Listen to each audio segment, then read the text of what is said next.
Well, it's good to see everybody showing up. I am almost ready to go, so stick around and don't forget to like the stream. Well, it's good to see everybody showing up. I am almost ready to go.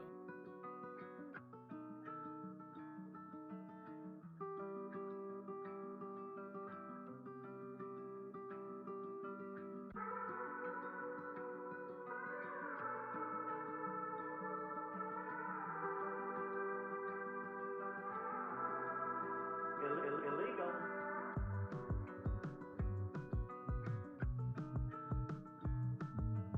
China. I have to have my China. Don't be creepy.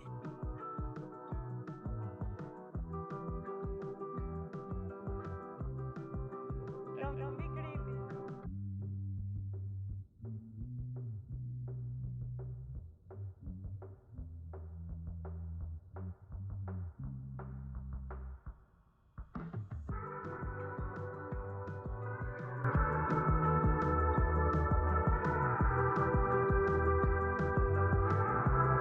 It's a bold strategy, Cotton. Let's see if it pays off for him.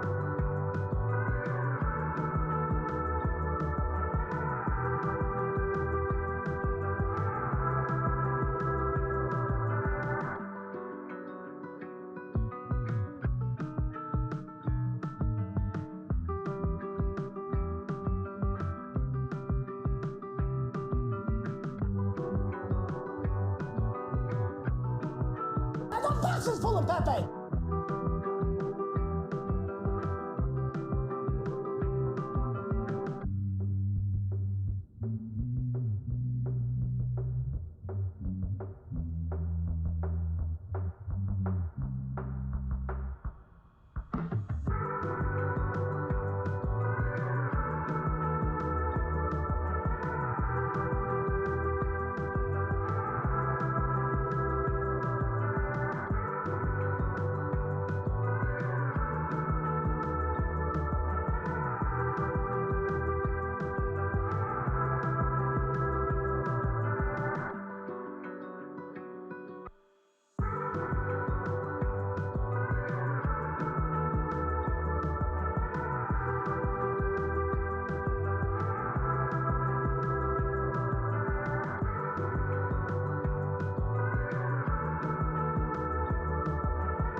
China. Not gonna do it. Wouldn't be prudent at this juncture. Aren't I a good guy?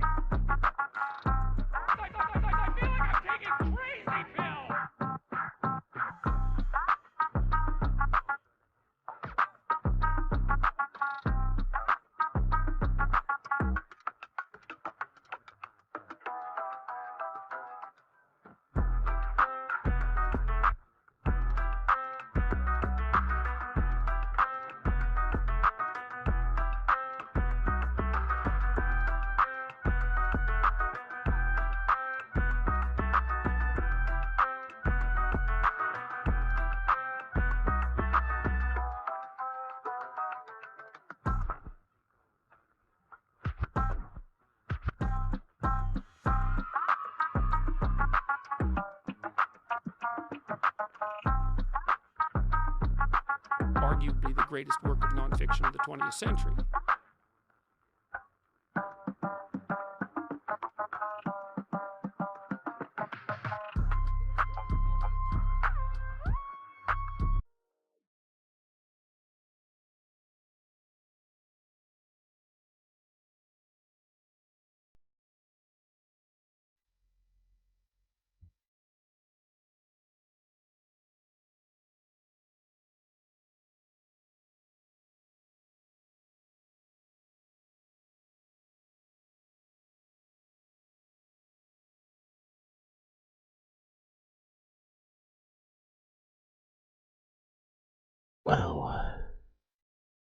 It is great to see you folks. Looks like it's gonna be another day filled of doom. It's always nice to have your company while staring into the abyss. I suppose we ought to get right to it.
Well, what do I got for us first here today?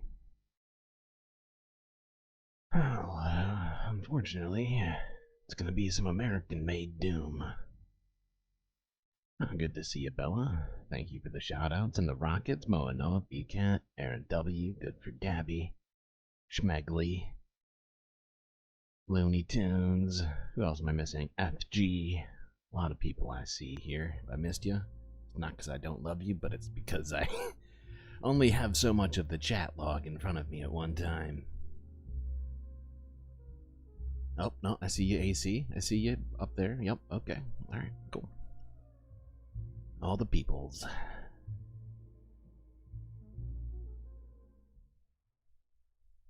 Okay, yeah, so, American-made doom. I suppose we better get to it. Gonna be starting off with gun violence. You might have been thinking, geez, we haven't had a whole lot of, gun violence, being talked about on stream enough lately. Well, this should satisfy that dark, urge, if you so have it, but yeah, I know that almost every single day this year there's been a mass shooting, and we've been trying to cover each and every one to keep track of the nonsense that we're living in America. Well, this first one's from NBC Bay Area. This isn't a human casualty. This is actually a feline. No, I'm sorry, feline. A canine casualty. But either way, could have been avoided.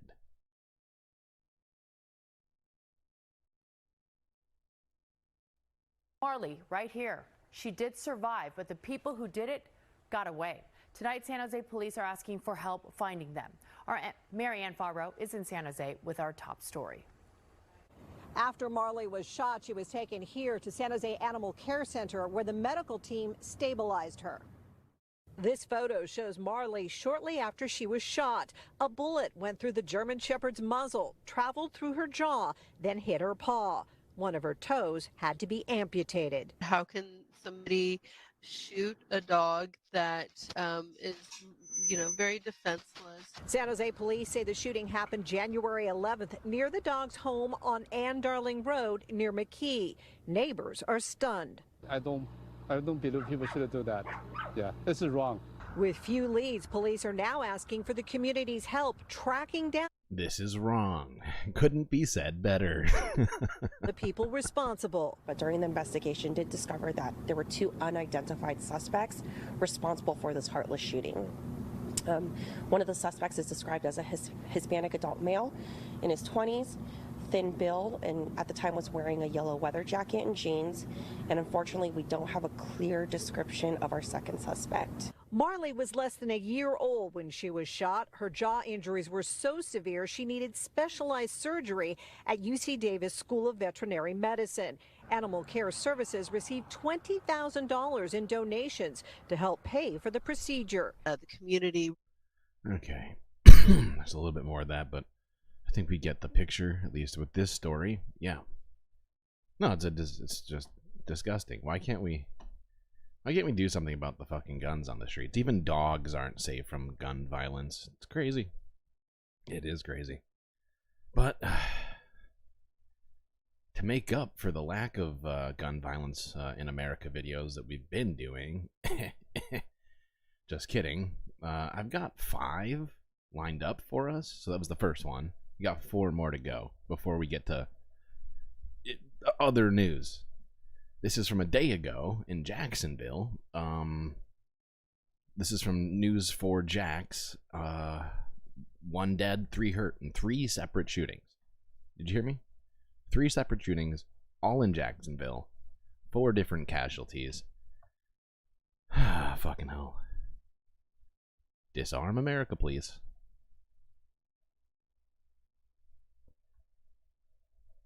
So there's actually no video from this. There's no audio from this video, but you can see somebody pull up here in a what appears to be some sort of vehicle, and then everybody starts running. I can't tell where the shots are even coming from, but this is video from 3 different shootings, all on the beach. It is nonsensical. Florida loves their guns. They just giving guns away to everybody. And that is not a good strategy for combating gun violence, if you ask me. Does anybody need a dog? That's a good question.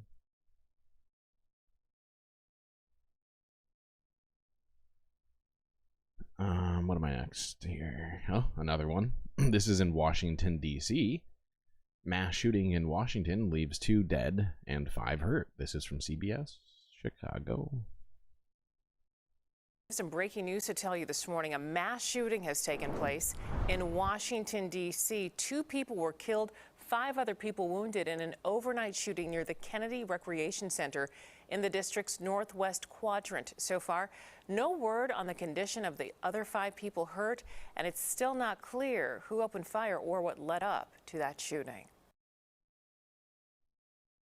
And I'm not even gonna go back and forth between this one. This is a officer involved shooting that happened in where was this? Davie. I don't even know where Davie is. Hold on. Sorry, chat.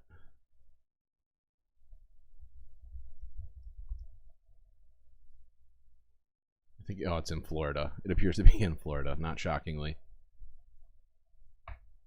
Responding to a medical call last Friday along the 14500 block of Southwest 24th Street around 12:30 in the morning. When they arrived, they were tending to that patient of that original call, and officers say that they were confronted by a man named Stephen Amin.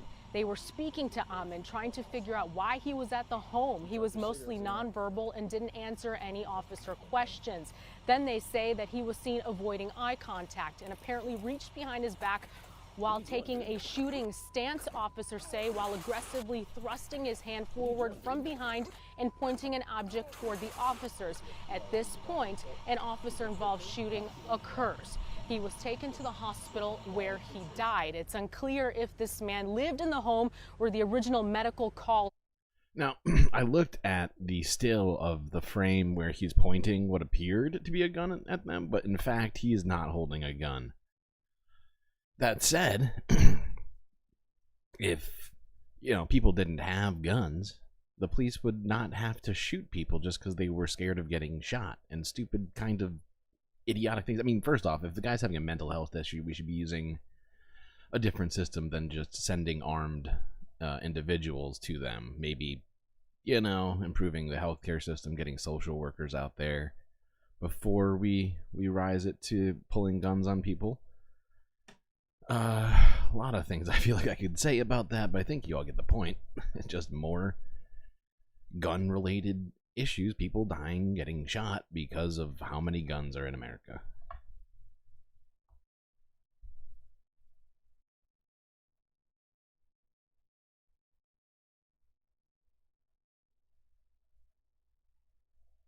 Okay, what's the next?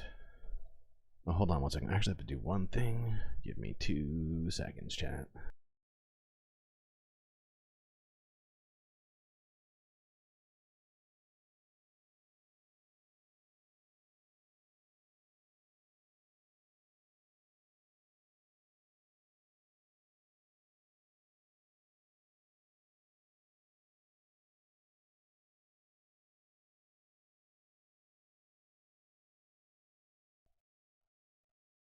Okay, I'm back. Alright, well that was all 5, I think. Oh no, that was only 4! I thought that was the last one. That's why I just went straight through to this one. Son of a bitch. This one is equally nuts. In a different way. But similar. But incredibly similar. This is ABC 7 New York from 3 hours ago. Man shot and killed by police may have been chasing off muggers. Let that sink in for a second. This next video we're going to watch is entitled Man Shot and Killed by Police May Have Been Chasing Off Muggers. Now granted, the man you will see was armed, and this is part of the problem with having everybody have guns and claiming that there's good guys with guns. It's not like, you know, you get like some sort of a good guy with a gun vest whenever, you know, you get a gun and they check you out or whatever, right? It's not a thing. And if it was, I'm sure it would be abused immediately. But you get what I'm saying, right? Like, even if you know, whatever. Let's watch this and then I'll comment further. For fuck's sake. It's a crazy country we're living in. But we begin this afternoon with a deadly gunfight in Brooklyn. A man was shot and killed by police in East Flatbush after he was seen chasing and shooting at 2 other people. And good afternoon, I'm David Navarro. I'm Sandra Bookman in today for Liz. Police now say that man who was killed might have been chasing the couple because he had been mugged. Eyewitness News reporter Stefan Kim live at the scene with the very latest. Stefan? Well, Sandra and David, as you said, detectives are trying to figure out if that gunman was chasing 2 people who had just tried to rob him. Witnesses say that's exactly what they heard him claim moments before he was shot and killed by police. It is the fatal police shootout in East Flatbush last night caught on camera. In this heart-stopping video obtained by Eyewitness News, you can see the gunman chasing and shooting at a man and a woman in the street. Then hear 6 more shots go off as police pull up in an unmarked cruiser. Investigators now believe the man and woman may have tried to rob the gunman, setting off the wild chain of events. I didn't know if I was going to make it home or if I had to fight for my life at the time. I didn't know what was going on. This man says the 2 people being chased ran right by him. He turned around, saw the gunman who fired at least 2 shots, hitting this parked van. He ducked behind it for cover, then says he heard the gunman say this. Someone comes out and starts talking to the gentleman, and he said, they just robbed me. They know me, and they robbed me. Why would they rob me? They know me. His word. Well, there you go, folks. There you go. So many arguments about, oh, I need guns to protect myself and my family. Well, guess what? Guy had a gun, tried to protect himself, supposedly, allegedly, according to this bystander, and then got gunned down by the police. So, you know, maybe having the public, everybody in it, or to some degree, being armed is not a good plan. Maybe rethink that. Maybe we need to rethink that. Just out loud thinking coming from me. Anyway, let's move on. This is from 4 hours ago. It's Associated Press. Nebraska lawmaker faces backlash for invoking colleague's name in graphic account. Well, you'll see.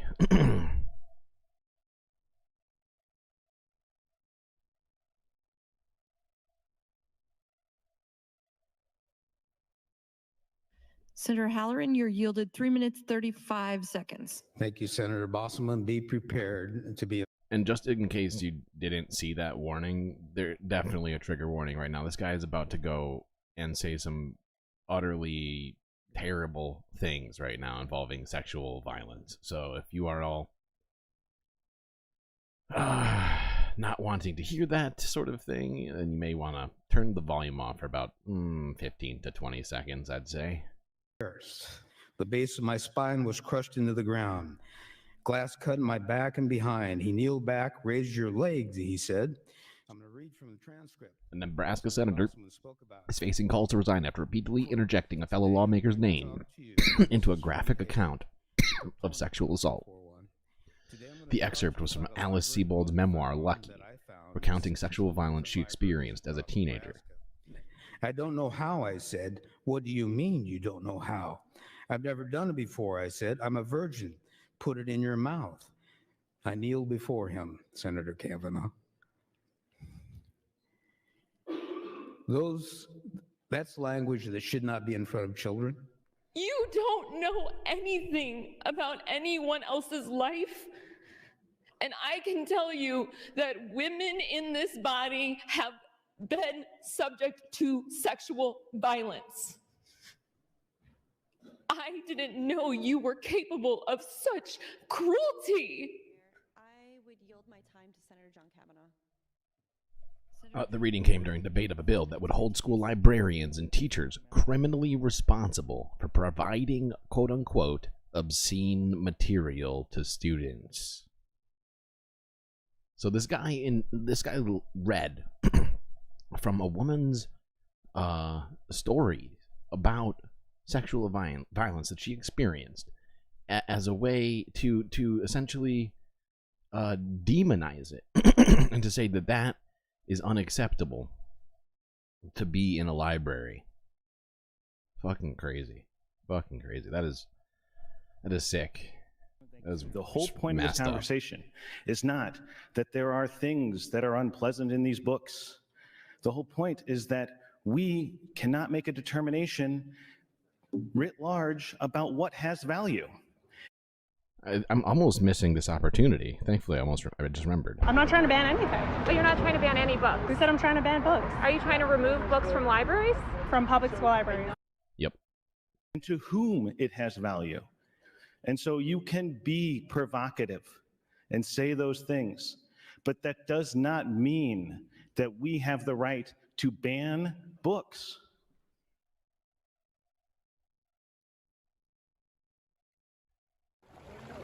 The U.S. Supreme... Okay, hold on. Let me lead us into this one. Oh, shite. Hold on. Just drop fucking fate. Okay, let's try that again. Hope everybody wasn't too upset by that last piece. I mean, you deserve to be upset. You should be upset a little bit, but we got a long road ahead of us, so try and keep it together.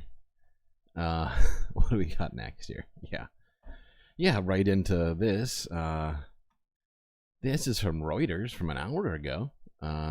Supreme Court of the United States allows Texas border enforcement law to take effect. Good.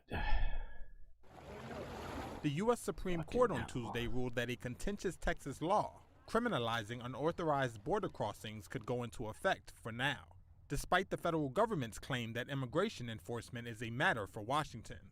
The 6-3 decision rejects a request by President Joe Biden's administration to halt the law while its challenge to the statute proceeds in the lower courts. I have used a clause in the Constitution that empowers states to defend themselves. That was Texas Governor Greg Abbott, almost 2 months after he signed SB 4, authorizing state law enforcement to arrest people suspected of entering the United States illegally, giving local officers powers long delegated to the U.S. government. Abbott said the law was needed due to Biden's failure to enforce federal laws criminalizing illegal entry or re-entry, leaving Texas to fend for itself. The Biden administration sued to block the measure, arguing that the state law violates the U.S. Constitution and federal law by interfering with the U.S. government's power to regulate immigration. All 3 liberal justices dissented Tuesday's ruling, with Justice Sonia Sotomayor along with Justice Ketanji Brown Jackson saying the decision would invite, quote, further chaos and crisis in immigration enforcement. The Texas law made illegal entry or re-entry into Texas a state crime, with penalties ranging from 180 days in jail to 20 years in prison. The Democratic president's handling of the record number of migrants caught illegally crossing the U.S.-Mexico border during his presidency has drawn sharp criticism from Republicans. Republicans in February scuttled a bipartisan Senate deal that would have bolstered border security and tightened immigration laws after Donald Trump pushed members of his party. Okay, now there's something. Let me see if I can find this really quickly. No, not there.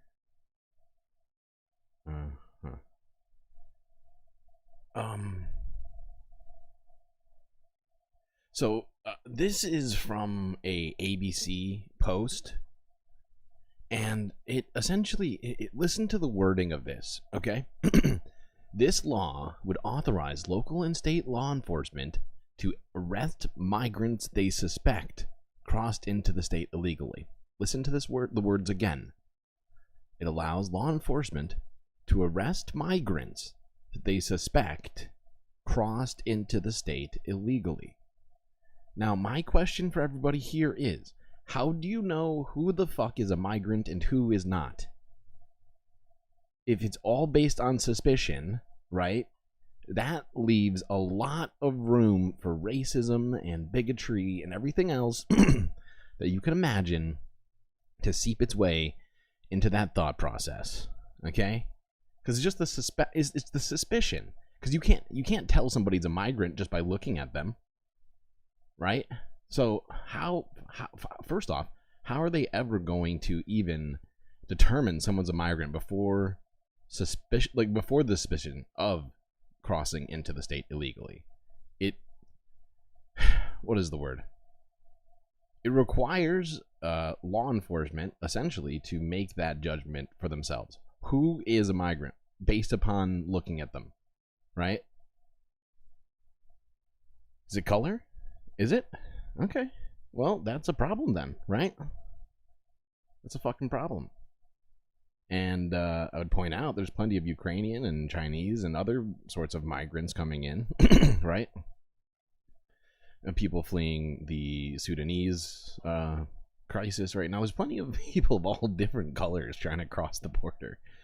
And, you know, like, so does that mean that it's going to let some people by and others not based upon race? Is that what we're saying? Because that's what it feels like we're saying, and that's a huge problem. You know? Like, it is, yeah, it's exactly legalized racism. It's saying we're going to judge you as a migrant just by looking at you, and then illegally detain and attempt to verify that suspicion based upon a stereotype I've built up in my mind.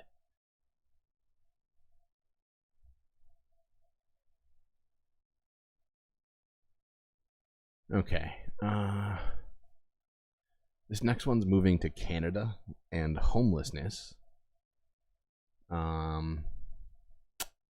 This is entitled Surviving Edmonton.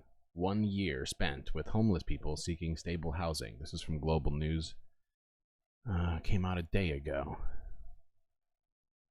Oh, I'm in the middle of it. Many suffered. Pause, please. Like, the thing is, I feel like we cover a lot of homeless people living in, like, warmer areas, like California. And, man, being homeless in Canada sounds like an entire, like a new level of homelessness. Like, especially when like you look around during the winter and it's just all snow. So dystopian. I think this is enough of this for us to at least be aware of what's happening in Edmonton. Well, slightly at least. There are plenty of people who are homeless. Oh, you're from Edmonton, my dogs? Oh boy. Well, yeah, I'm sure it's easier. Yeah, it's much easier to look at Californian homelessness from up there than to look directly at it from across the street. Well, so to speak.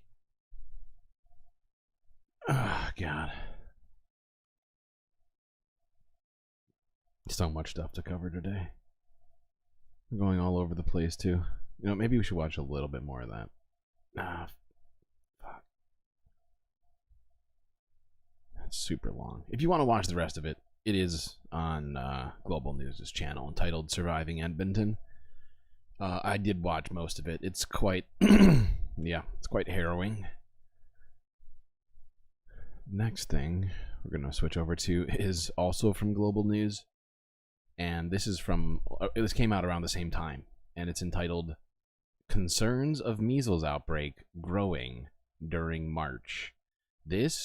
Some of the graphs, we're going to have to stop during this because some of the graphs in here are concerning. A Toronto infant is behind the country's latest case of imported measles. Officials say the baby had just returned home from a trip abroad. It's the city's second confirmed case this year. But across the country, experts are concerned with the number of cases Canada is seeing so far. It's only March, but we're already seeing tallies that resemble what we've seen from the entire year before. As one of the world's most transmissible diseases, under the right circumstances, a small number of cases can become several hundred very fast. The only thing stopping its spread is vaccine. Canada has overall quite high vaccine coverage for MMR, around 90% for measles immunity. But there are schools and regions where coverage is a lot lower than that. Using math. Oh, for fuck's sake, Bella. Babies are always causing trouble here. Wow, you're so close to being right. Medical models, a team at Simon Fraser University looked at what would happen if those regions were exposed. The model suggests that within communities under 1,000 people, a measles outbreak could become out of control once vaccine. Okay, so what you can see here, and the outbreak size is determined on the x-axis here. Right, and the percentage of people vaccinated is here on the y-axis. As you can see, cases die off almost immediately in a very short period of time, until you start getting down here 75%, something like that. Things start getting really, actually I guess they're saying 65%. Hold on, let's continue watching what they're saying, but I just wanted to at least sit here and look at this graph for a second. As you can see, the further down you go with vaccine coverage, though, the size of the outbreak increases. Coverage falls below 65%, with the potential of hundreds of cases when less than 55% are immunized. But within larger communities, above 8,000 people, even 70% vaccine coverage may not be enough to prevent an outbreak from spreading to hundreds of cases. I think the more worrisome thing is what's happening globally. We know there's a large global resurgence of measles, and that means we're just at greater risk of importing cases into Canada. Europe has seen exponential spread of measles in the last 2 years. There were 941 cases reported in 2020. Look at that. It's 30 times as many cases in a year increase. That is scary. Those are scary fucking numbers. Measles is supposed to be... I remember thinking measles was just gone until recently when I heard about people that weren't getting the vaccine and somehow had gotten measles. And I was like, what the fuck? I thought we like literally eradicated measles. And this is just so troubling. 30,000 in 2023. 2024 could be even worse. But measles isn't the only vaccine-preventable illness making a return. Southern Alberta is experiencing an outbreak of pertussis, or whooping cough, because immunization rates there have fallen dangerously low. Health officials are hoping the spread of both diseases will serve as a warning. The time to get immunized is now. Heather Urix West, Global News, Calgary. Yes, I'm sure everybody will behave sensibly and get vaccines. Fingers crossed. Although I'm much less optimistic than I'm trying to sound right now.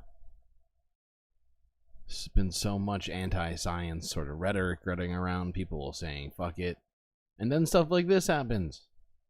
It's like, hello, are we stupid? Okay. Well, now we're gonna dedicate the next hour or so on mostly environmental related stuff to some degree or another. This first video is from 2 days ago, saying that the fire in Texas has burned over 1 million acres now, but is finally 100% contained. Now, the largest wildfire in Texas history is 100% contained. According to the Texas A&M Forest Service, the Smokehouse Creek fire killed at least 3 people, destroyed hundreds of structures, and scorched over 1 million acres of mostly ranch land. Hutchinson County firefighters have now taken the lead. I'm going to point this out, that it's only March. It's only March, and yet places like Texas that don't even usually have fires this large, even close to this, has a record-sized 1 million acre fire in literally like springtime, when usually the ground's supposed to be wet and moist from the winter to some degree. Shit, So this is don't all do that. Stop that. I'm talking. Not that it's that important, I'm kind of monologuing here, but you get what I'm saying here, right? And I've heard a bunch of reports, and I think we've looked at a couple of reports saying that this year's fire season could be absolutely disastrous, and there we go. There's a record fire already. It's not even April. Snow has not even melted. Okay, this is in South Carolina. This isn't technically environmental news. It is more specifically related to, well, yeah, no, it's still environmental. They're attempting to remove 1.2 million gallons of toxic waste that is currently stored on the USS Yorktown in the bay. Well, I'll just show you. Computer, do it. There we go. Go Wobegon. We removed about 600,000 gallons of oily water. Originally we thought there was a limited amount, but then with all the leaking, we had to sort of deal with, contaminants that were now moved among the tanks during that process. And so all that was transported off-site for proper disposal.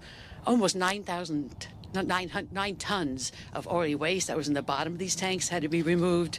And so what we tried to do was to isolate those tanks that are sort of adjacent to the hull and then one step in, because that way gives us protection from any leaks that might occur inside that might go outside. Was it 144 degrees Fahrenheit in Rio? Is that a joke? What does that even mean? It's a nonsense temperature.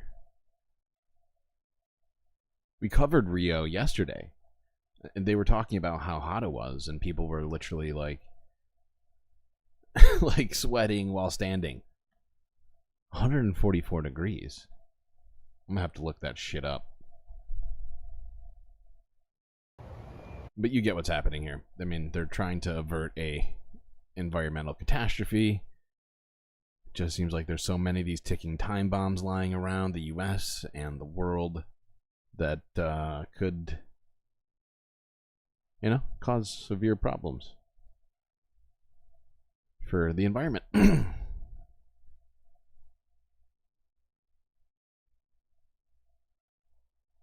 Let's see. What is next here? Actually, before I do this, I'm going to look this thing up because that's crazy.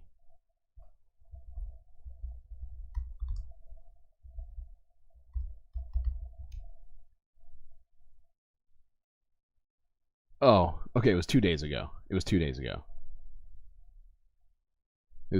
So it was what we were talking about. They didn't actually say the temperature in the video we watched, but it was absolutely the same thing. I'm seeing it right now. Crazy. Why wouldn't they say how hot it was? Or maybe they said it in degrees Celsius and I didn't like do the math or something, but goddamn, 144. Yeah, we did look at that, and we have plenty more things to look at here, climate-wise, 1 degree or another, if you will. Yeah, but I thank you for pointing that out, because they didn't say it in the video we watched yesterday. It was a real short AP clip, I think, and it just showed a bunch of people at the beach who looked super hot, if I'm being honest. Yay. What am I gonna do with these kids?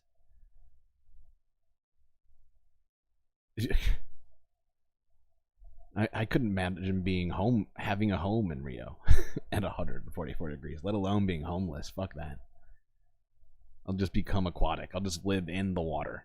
I'll grow gills. I'll just give up on the earth. Okay, this next one's real weird. It's actually from 8 days ago. This is from NBC LA. Bus-sized chunk of concrete washes ashore in Long Beach. A large mystery in Long Beach has finally been solved after this chunk of concrete, and we mean large here. Some say it is about the size of a bus, a school bus. This concrete washed up near the Belmont Pier. NBC4's McCullum Medina joins us live with the story you will see for the first time and only on 4. Mac, this is kind of hard to miss. Yeah, it's kind of hard to miss, and quite frankly, it's becoming a bit of a tourist attraction for a lot of folks here in Long Beach, taking some selfies around this huge chunk of concrete. Take a look behind me. It is about 6 feet tall. As you mentioned about the length of one of those yellow school buses that you see around Long Beach. It certainly is a big piece of stone here. It washed up on shore about 5 miles away from where it started. From up high, you can see just how long and wide this chunk of concrete is. I kind of saw it, but I wasn't really sure what it was. I couldn't distinguish what it was. Jacqueline Lopez is like a lot of people walking by today, perplexed at what this concrete block is doing here and astonished about its size. It's really big. I would say probably like bigger than like a bus. Never seen something like that here in the city of Long Beach. Neither. So, yeah. That gigantic freaking piece of concrete was actually a dock 5 miles away that broke off from a massive storm that happened earlier this year, and over about 4 weeks' time it traveled down 5 miles. Did you see the size of it? I mean, nowhere in this video do they estimate how much it weighs. I'll bet you it weighs fucking tons. It probably weighs 20 tons, right? That's my guess. It might be a little bit less. I'm probably overshooting it, but it probably weighs a fuck ton. And it literally got pushed by the sea 5 miles. I guess the reason I wanted to watch it was to kind of remind us of how powerful the Earth is, because that shit is nuts. 5 miles.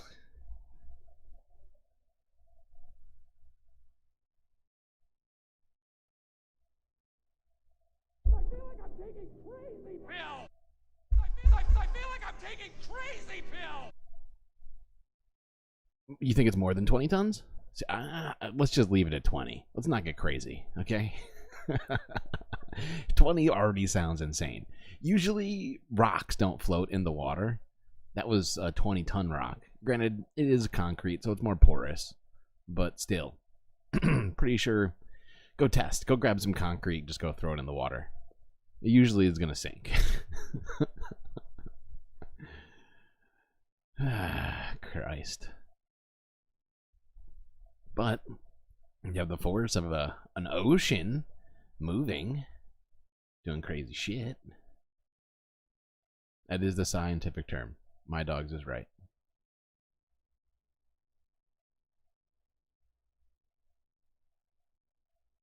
Okay, wait. I lost my place talking about floating concrete. Okay. We're not going to watch this whole next video. Came out 8 hours ago on Status Quo News. This, he's been doing some coverage. What's his name? God damn it. I'm almost forgetting this guy's name. I think it's Dan. I think it's a D name. Fuck me. He has gone to West Virginia, to coal country. And he's been doing a bunch of coverage like this around like the Midwest. I think he was in Flint as well. But this one is from 8 hours ago. It's entitled, "They're Killing Us for Money. Exposing Poisoned Water in Coal Country, West Virginia." We can math it. 6 foot by 10 foot by 3 foot. I think it was more than 3 foot. I think you're underestimating the... What dimension are you thinking is 3 foot? I don't think any of the dimensions in that thing were 3 foot. I think the smallest dimension was 6 foot. It was probably like 6 foot by 10 foot by 30 foot.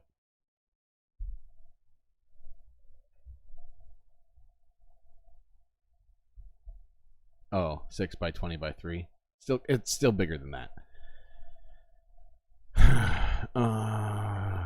Let's not hurt ourselves with math. We're already dealing with way too much doom and other things. There's no reason to overburden us with unnecessary calculations. I'm just going to say that right now. That is a fact. If we can get close, we're doing fine. I think 20 tons was a fine number. I think it illustrated perfectly just how crazy that was.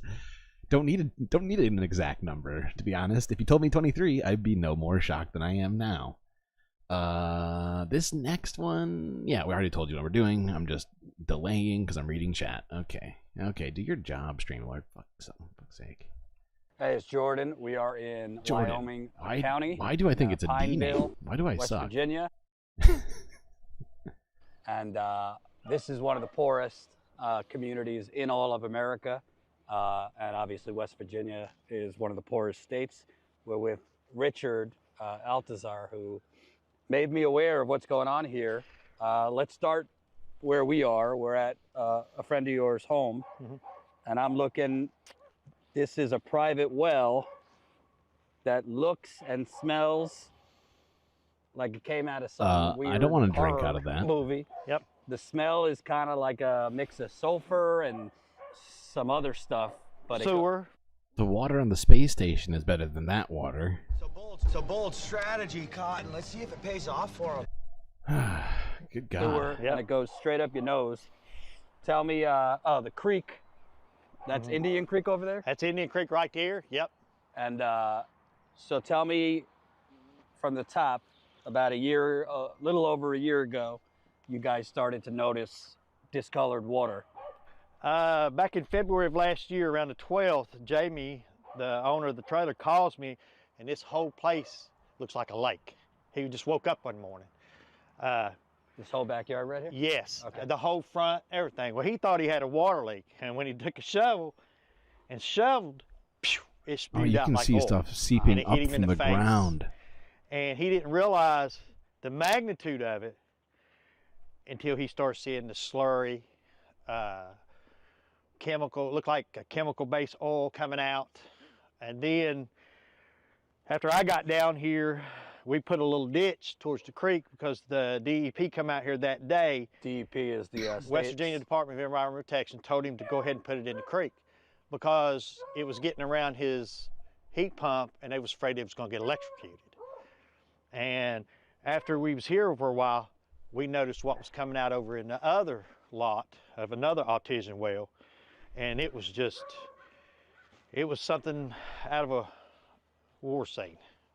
I mean, this was nothing compared to what we had coming out over in the other field.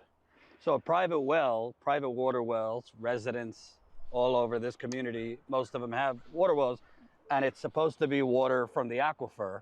Yes. But that looks like it's coming from a coal mine. Yeah, it looks disgusting. Yeah, and it's coal mine. It looks like a zombie puked. It looks like zombie puke. Let's be real. It's all over the place here. Yes. Don't be creepy. Okay, yeah, this is where I was going to pause it. This area of southern West Virginia is known as coal country and is packed with coal mines. Multi-millionaire West Virginia Governor Jim Justice, now running for U.S. Senate, owns a coal empire and the bluestone coal mines in the area. He also owns much of the land in this area of Wyoming County. So there you go. And we're going to watch a little bit more of this. They go into some detail on some of this, but we're not going to watch the whole thing because it's like 20 minutes. Write that down. Jim Justice, multimillionaire governor who owns a coal empire, might be responsible for this. Just saying. Maybe.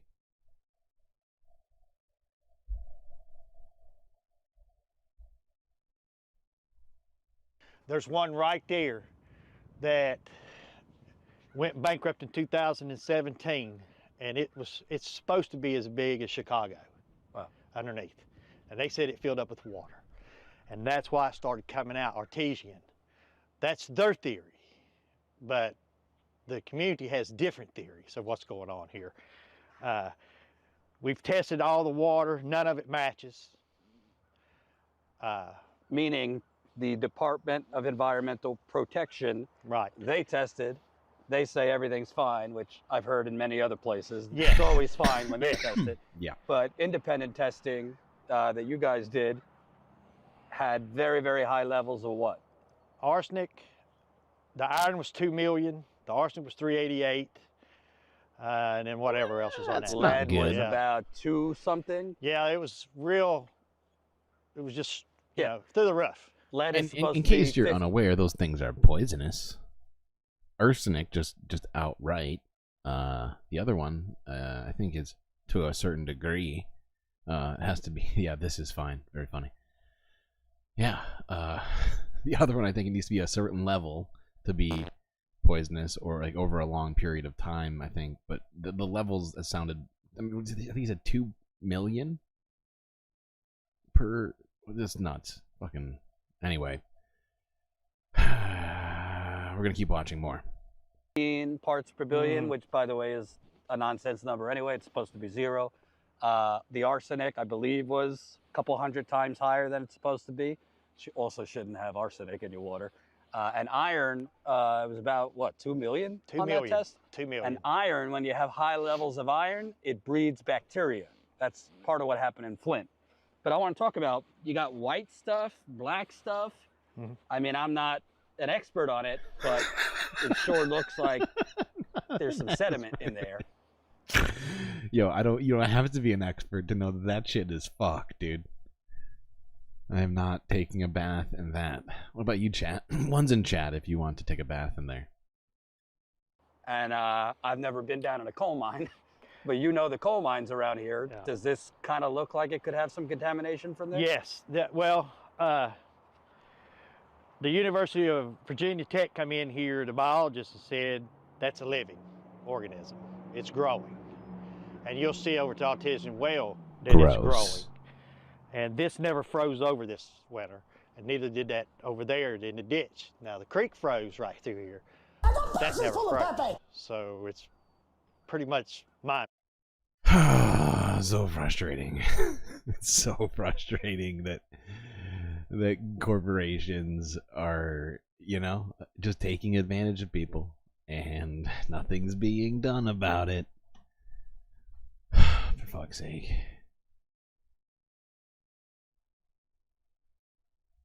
Okie dokie.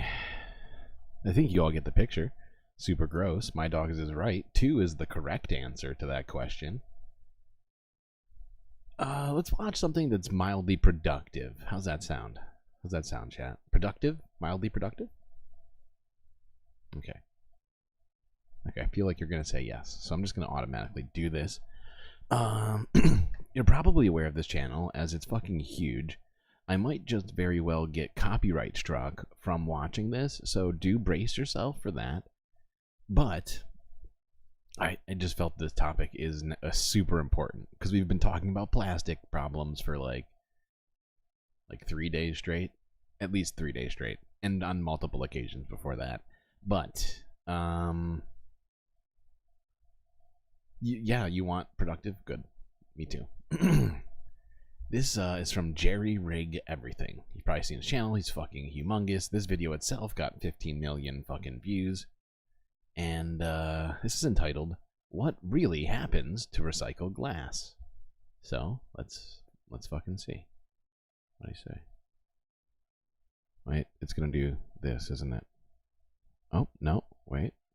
It's not. Hey. Okay. Let me turn this volume down a little bit, because that was loud in my ear. I like right there. I'm pretty sure radium's not supposed to be in your water. And chloroform. Some of this stuff I'm not sure of entirely, just because they're pretty complex compounds I'm just completely unfamiliar with. But yeah, sorry, that distracted the fuck out of me. It's quite the list, Bella. You're going in deep on these water contaminants. Doesn't Fuck, So now, I hope you heard all of that, because I think each part of that is incredibly important. First off, your glass stuff does not decompose, essentially. Just assume it just doesn't, because a million years is irrelevant to us, okay? As humans, forget about a million years from now, please.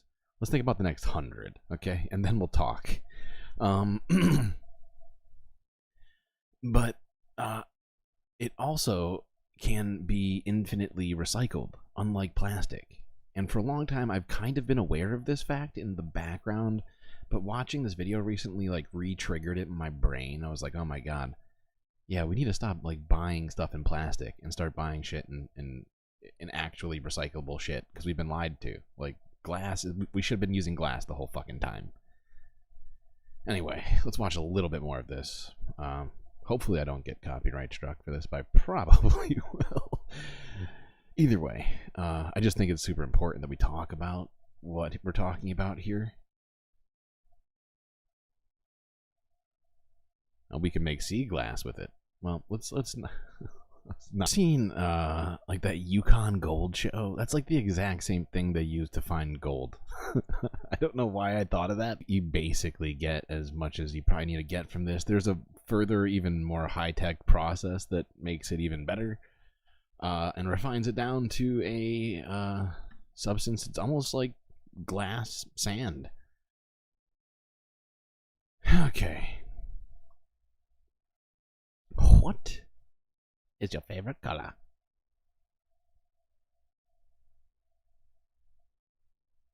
Do we do this now? You know, I might... Let's do this after this, because it's just going to make us depressed to do all these other ones.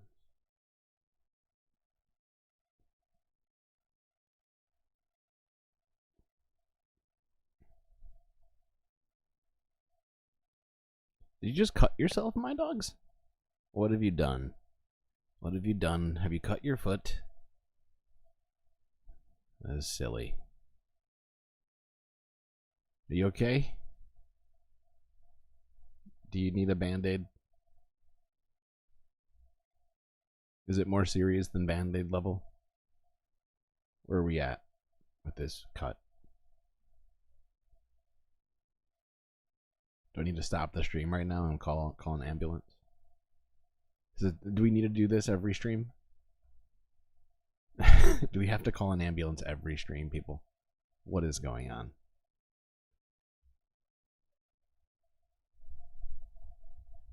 What am I doing? Ah, yes. Okay, so...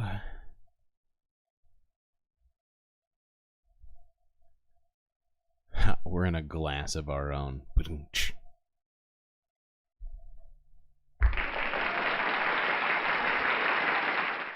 Well played, Morbius. Well played.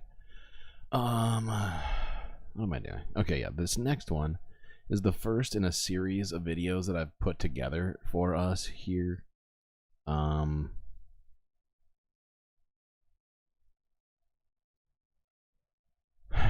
Do I actually have this set up? Actually, hold on. I gotta redo this again because I'm gonna be pissed off later if I fuck this up. Sorry, chat. Okay. Yeah, so this next video is from 5 years ago. We're not gonna watch the whole thing again, as usual. But this one is entitled, "Scientists are breeding super coral that can survive climate change." So once again, this video is from 5 years ago, and it's like the first in a series of videos I'm about to watch here with you all, and it's all relating to coral and the ocean. The optimist views the glass as half full. Okay. Jesus Christ, chat. You're all full of it today. You're full of it.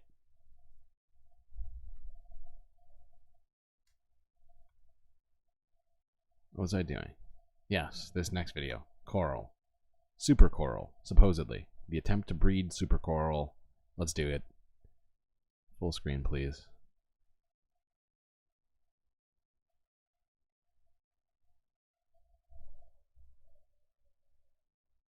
I just realized this is like not centered right now. Oh, by the way, how many likes do we have right now on the stream?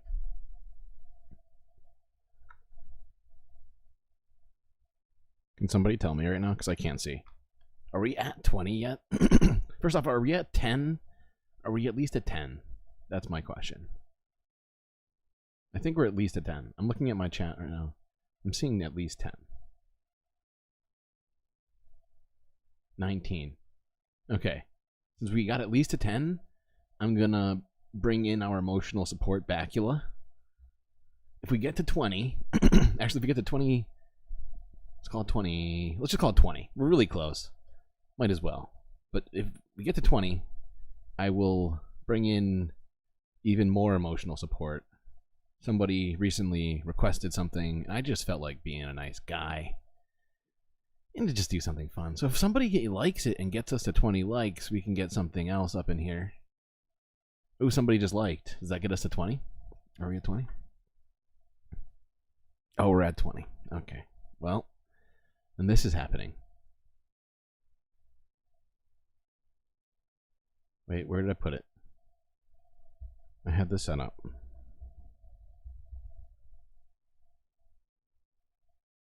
Huh, there he is. Captain Benjamin Sisko. He's here to also help us. Just to get through all this, you know? We need both space and time. You get what I'm saying? We need Star Trek and Quantum Leap. Okay, I just realized that this video is fucking muted. There we go. You're absolutely welcome for your surprise. I'm glad. I'm glad everybody likes that. And I've decided I'm going to come up with another one, but it's only going to be unlocked by a certain number of likes. And this next one's going to be bigger, so it's going to require, might require you to like pull in some other people here. I don't know. Just thinking out loud. What show is that from? Hold on. Let me look that up. What is this?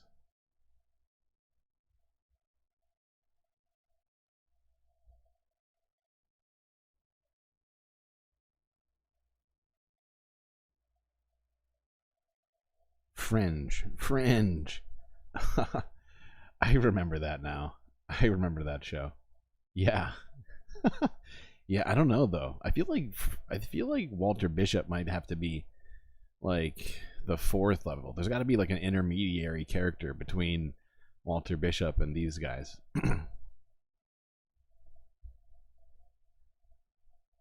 Okay. And help them breed. Sitting. I was either thinking, what's his name? Fuck.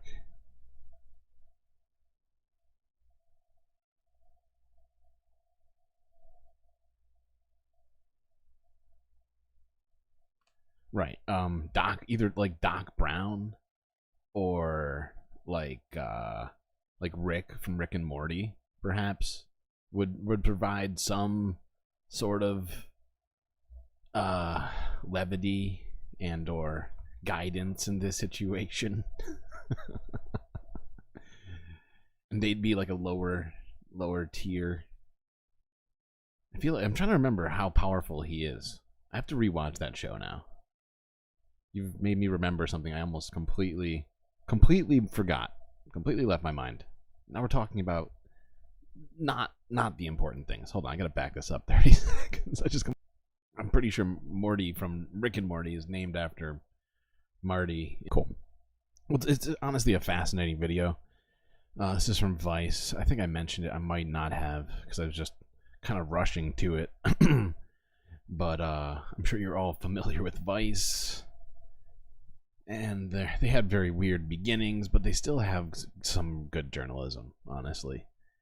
And yeah, I think that was a somewhat interesting video. But this is from 5 years ago, right?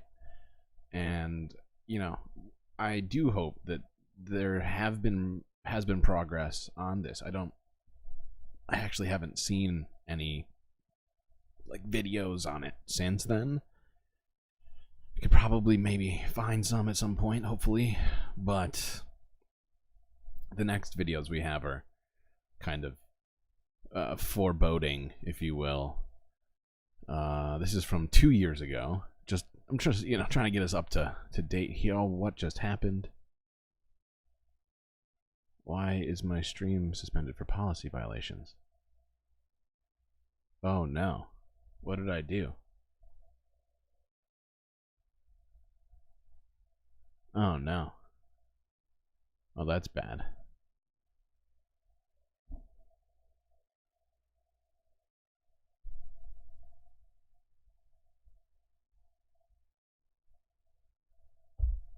Rising ocean temperatures and a surge in tropical storms have put tremendous... Is it completely off?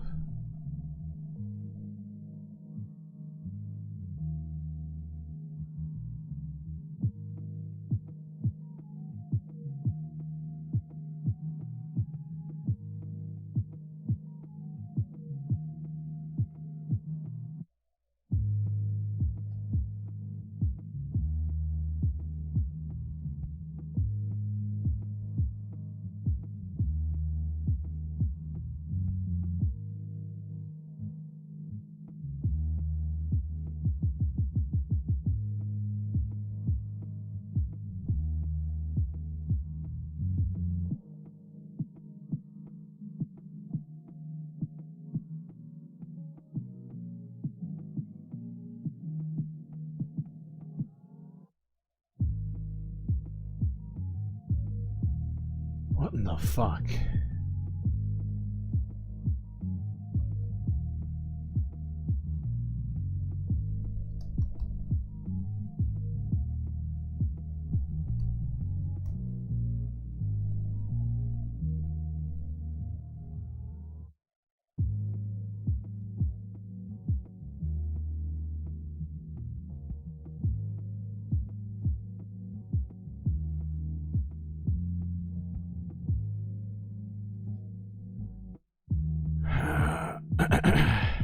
Can you hear me?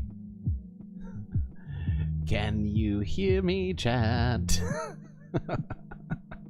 Fucking hell. Did I call it or did I not call it? I knew we were going to copyright struck for fucking something. I just felt it happening today. I was watching too many fun but informative videos. You know what bothers me the most about those is that they're already making a bunch of money from most of these videos that I'm getting copyright struck from, right? And I'm just spreading the news. And every single video I watch, I tell people with a channel, and I usually, if I respect them, I tell them, hey, you should probably subscribe to this channel if you already aren't. But most of you usually are subscribed to these channels anyways. You've probably seen portions of the videos yourselves as it is. And if you haven't, at least I'm drawing attention to it, and I never watch them in entirety almost every time, and it's just it's so annoying. It's like, dude, I am just trying to get the fucking word out about what you're trying to get the word out about, supposedly. Fucking supposedly. Okay. Well, take two, chat. Let's see how this goes. I'm like scared. I'm like scared of continuing. It's okay. Not my first rodeo. I knew we'd be back. Although that one was scary because I wasn't even playing any content. So for a second I thought the whole channel was struck. I was like, oh, please don't do it. I didn't mean to. I didn't mean to. Okay. I'm done being dramatic. Let us go further. You're like the YouTube.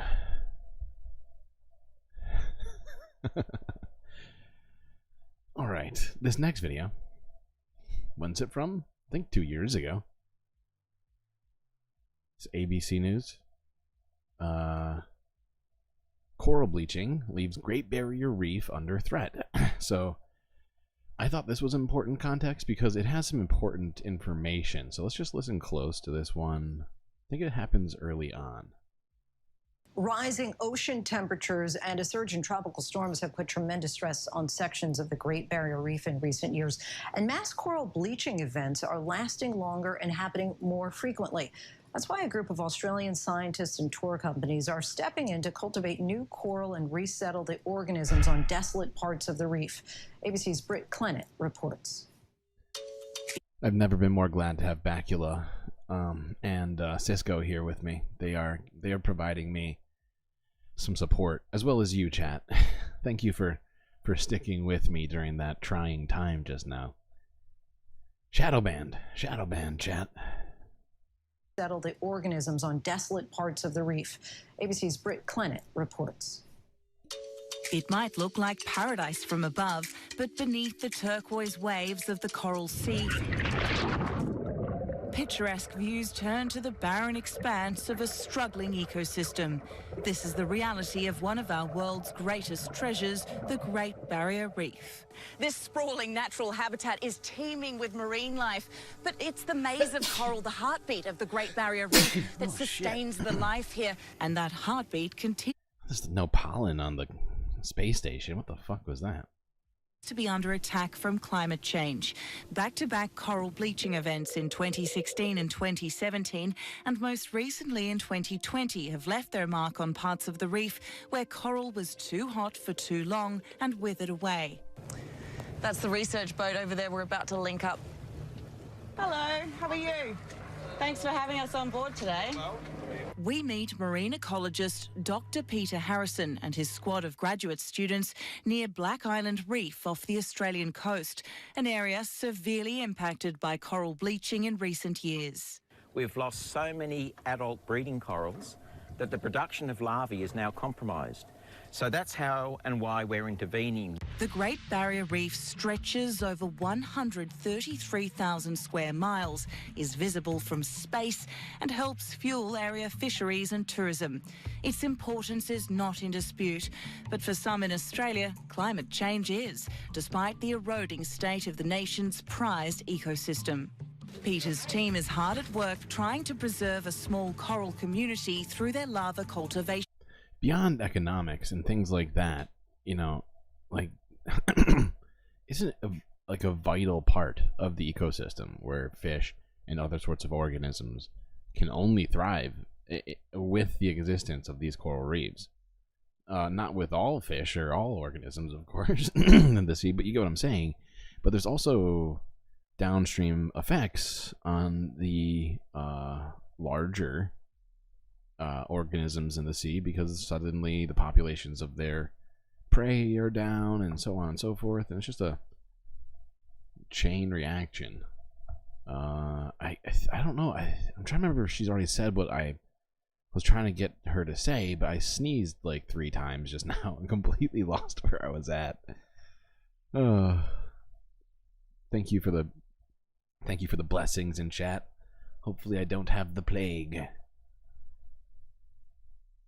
Oh no, is Bad Lefty in Tiny Chat jail again? What the fuck? Yesterday you were out of it, now you're back in it. This is unbelievable.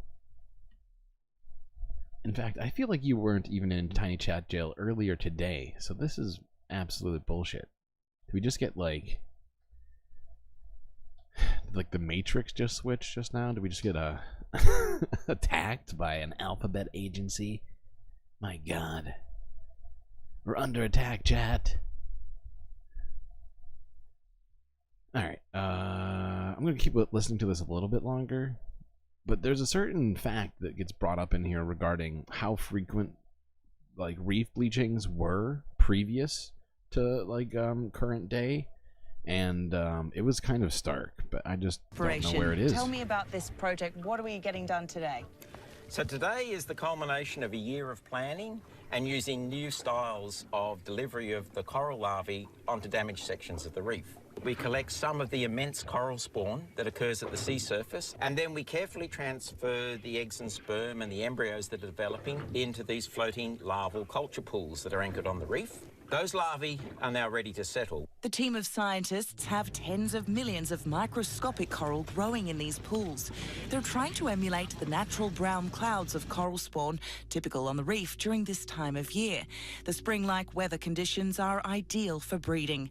That will change once the summer heat rolls through in the coming weeks. What we're going to do is pull the pools over to the... I don't know. I don't know where it is. I don't want us to go through this whole thing. Was not planning on doing that. But point is that in this one from 2 years ago, they were talking about how it was increasing the number. That previously coral bleachings were much less frequent. But let's just keep pushing through this coral situation to 7 months ago. This was in Florida. Florida's coral reef bleaching months ahead of schedule under extreme heat and climate change.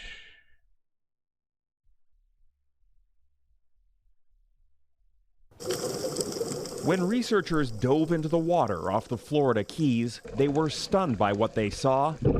Once pristine coral reefs are now ghost reefs. Everything is dead. You can feel... I got a weird feeling like people in chat are like 30 seconds behind me right now. I feel like YouTube is attacking me and chat. Bad lefties in mini chat jail. I'm getting copyright struck. And now I'm starting to think people might be behind. They might have been forcibly pushed behind. I could be wrong, but usually, no. Well, anyway, let's keep doing what we're doing. The heat in the water, and you look down and you see just white coral skeleton. It's heartbreaking. The water here is so unnaturally hot, the delicate corals can't survive. Ocean temperatures have been above 32 degrees Celsius for weeks. Florida's Manatee Bay hit a record 38.4 degrees. That's the same temperature as a hot tub. So maybe I am 30 seconds ahead of you. Could be. I know I do have a small chat delay. I don't think it's 30 seconds, though. I think I have it on like 10. Maybe it's longer. I need to look. I need to look. Animal begins to die. The reefs erode. The reefs break down. There's no more habitat left for these critical organisms that we rely on as people every day. Corals protect land from hurricanes. They provide a home to fish and other marine life. And now they're at risk almost everywhere. Globally, sea surface temperatures, seen here in red, have soared off the charts. Scientists are stunned by how fast it's all happening and by how hot the water is. When we realized all these temperatures. You think it's Antifa? Okay, Snicks. Could be.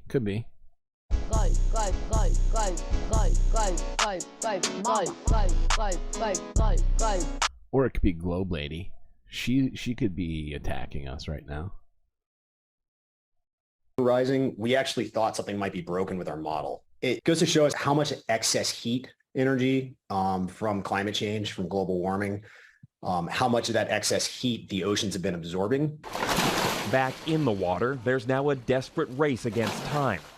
Conservationists are trying to rescue the most endangered corals, nursing them in tanks, hoping to eventually replant the reefs. Right now, there are strains of coral in our nurseries, and there are outplanted corals on reefs that would not exist without our work. Without global action to address climate change and bring down ocean temperatures, they admit they can only do so much. Oh, God. The trouble hidden below the surface is a clear warning. That was so sad. That made me so sad. Oh, this poor sea turtle just breaking off pieces of coral unintentionally. So much. The trouble hidden below the surface is a clear warning sign about the dangers of our rapidly warming world. Jackson Prosco, Global News, Washington. Barolin Rocks off the coast of Bundaberg. Petajoules? That's a big number. 287 petajoules of heat energy were absorbed by the oceans in 2023. Save the turtles. Love you, chat. I love you all. Let's try and get through this next one. This is from days ago. 4 days ago. ABC. Mass coral bleaching stretching south of Great Barrier Reef. And a couple days ago, I think we watched about the recent Great Barrier Reef coral. But this was actually, I think this is an update. I'm thinking about it, might have been like a week ago. Barolin Rocks off the coast of Bundaberg. It's a haven for marine life, but the corals are turning white. So it's not all the corals, but there are patches of a lot of patches that are growing and getting larger. Further south at Hervey Bay's Point Vernon, it's worse. I've seen dramatic changes to our beautiful reefs here in Hervey Bay. Unfortunately, our reefs are becoming really stressed because of the warmer waters. Bleaching happens during marine heat waves when coral becomes stressed and expels their zooxanthellae, an algae that gives them nutrients and colour. Bleached coral doesn't mean that the coral is actually dead. It means that it's actually starving to death. Scientists say thermal stress is also affecting corals in Moreton Bay and potentially as far south as Lord Howe Island. The longer that the thermal stress occurs. The fact is, and Morbius is kind of right about this, a lot of people, most people even, maybe, don't care very much about this. They don't focus on this kind of stuff, but because it doesn't directly affect them. But the fact is it does. It does. Even if it's one move away, right? Rather than the next move, right? I'm trying to use a chess analogy here. But dead seas mean dead people. No corals means no fish. And down the line, just, you know what I mean? Like, it just, anyway. Let's watch a little bit more of this, and then, got a whole bunch more stuff to talk about. And the longer that the algae are expelled from the tissue of the coral, the less chance the coral has of recovering. Good point. Oxygen, too. Gabby making great observations. Barrier Reef Marine Park Authority is currently assessing the damage from the 5th bleaching event declared in the past 8 years. There are calls for more monitoring of reefs that live outside of the marine park to help understand the impact of bleaching beyond the Great Barrier. For now, most of the data being collected is done by volunteers. They say their work is just a drop in the ocean in the fight. You know, I hope none of your dates realize that they make sheepskin condoms, because that really throws a wrench into your plan, Pitchfork's just gonna say. Because I feel like I get the vibe of this joke. Just gonna point that out.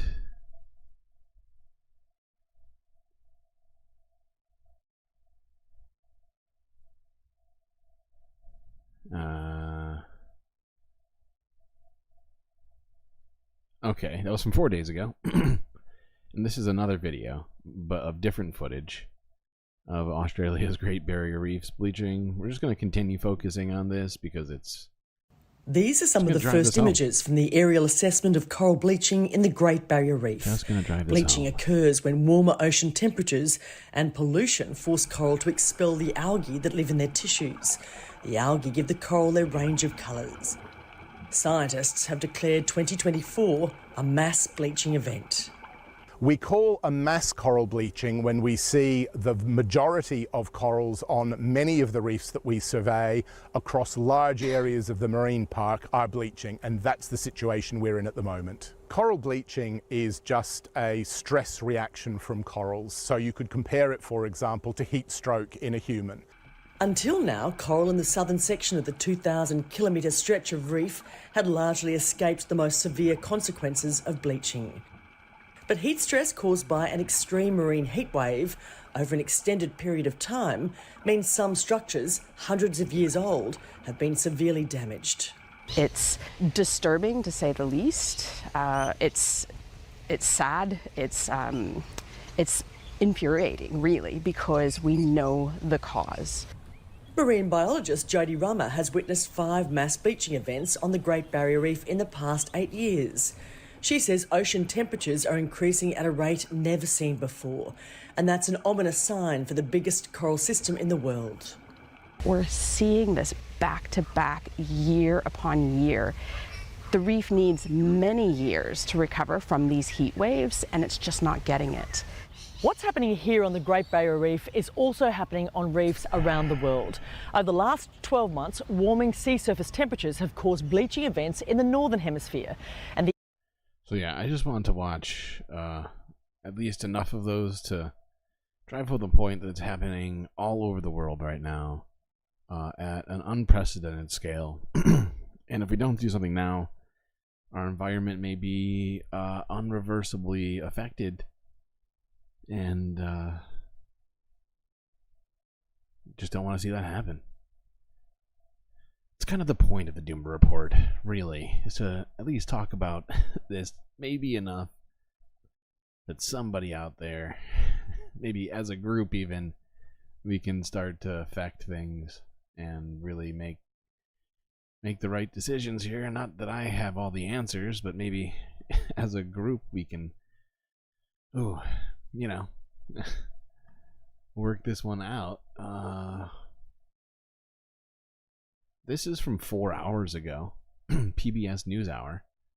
Climate researchers on what is causing the record rise in ocean temperatures.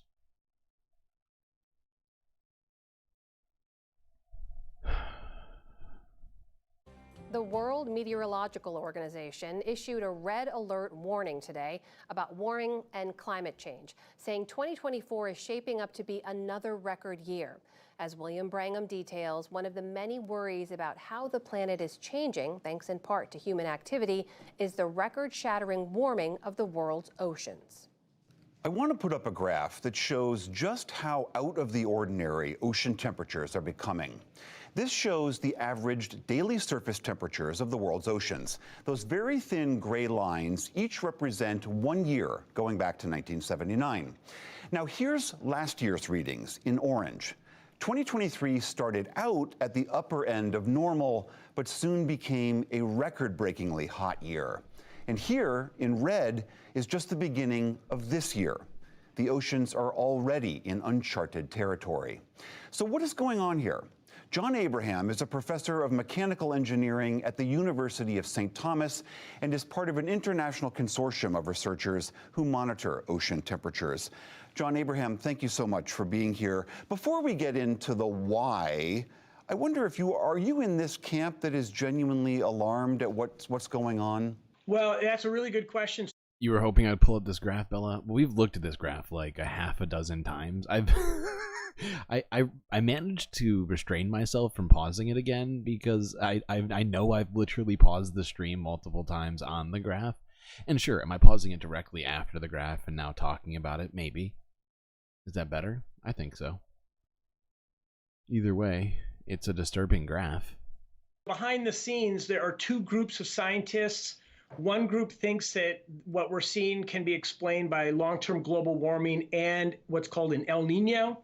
And then there's another group who think there might be another ingredient involved. There might be something that we haven't detected yet. And I hate to say it, I'm sort of in the middle. The warming that we are seeing this past year is a little out of the ordinary of what we would expect with global warming and El Nino together. Maybe something else is happening, but we don't know. And this is what makes scientists excited, and this is what makes science great. We like to uncover these question marks, but there is a question mark, and to be honest, I'm on the fence. Okay, so let's unpack that, though. On climate change in particular, as we warm the atmosphere, the oceans do get warmer. We know that that's a pretty well documented. I feel like I was looking at Benjamin Sisko here. He was like looking up at that dude like, this guy's way too upbeat. And I was thinking the same thing, Captain Sisko. El Nino, as you mentioned, we're on the tail end of one of those. That can warm the oceans as well. If you had to put these as a percentage, are we principally talking about climate change here, or how do you apportion blame here?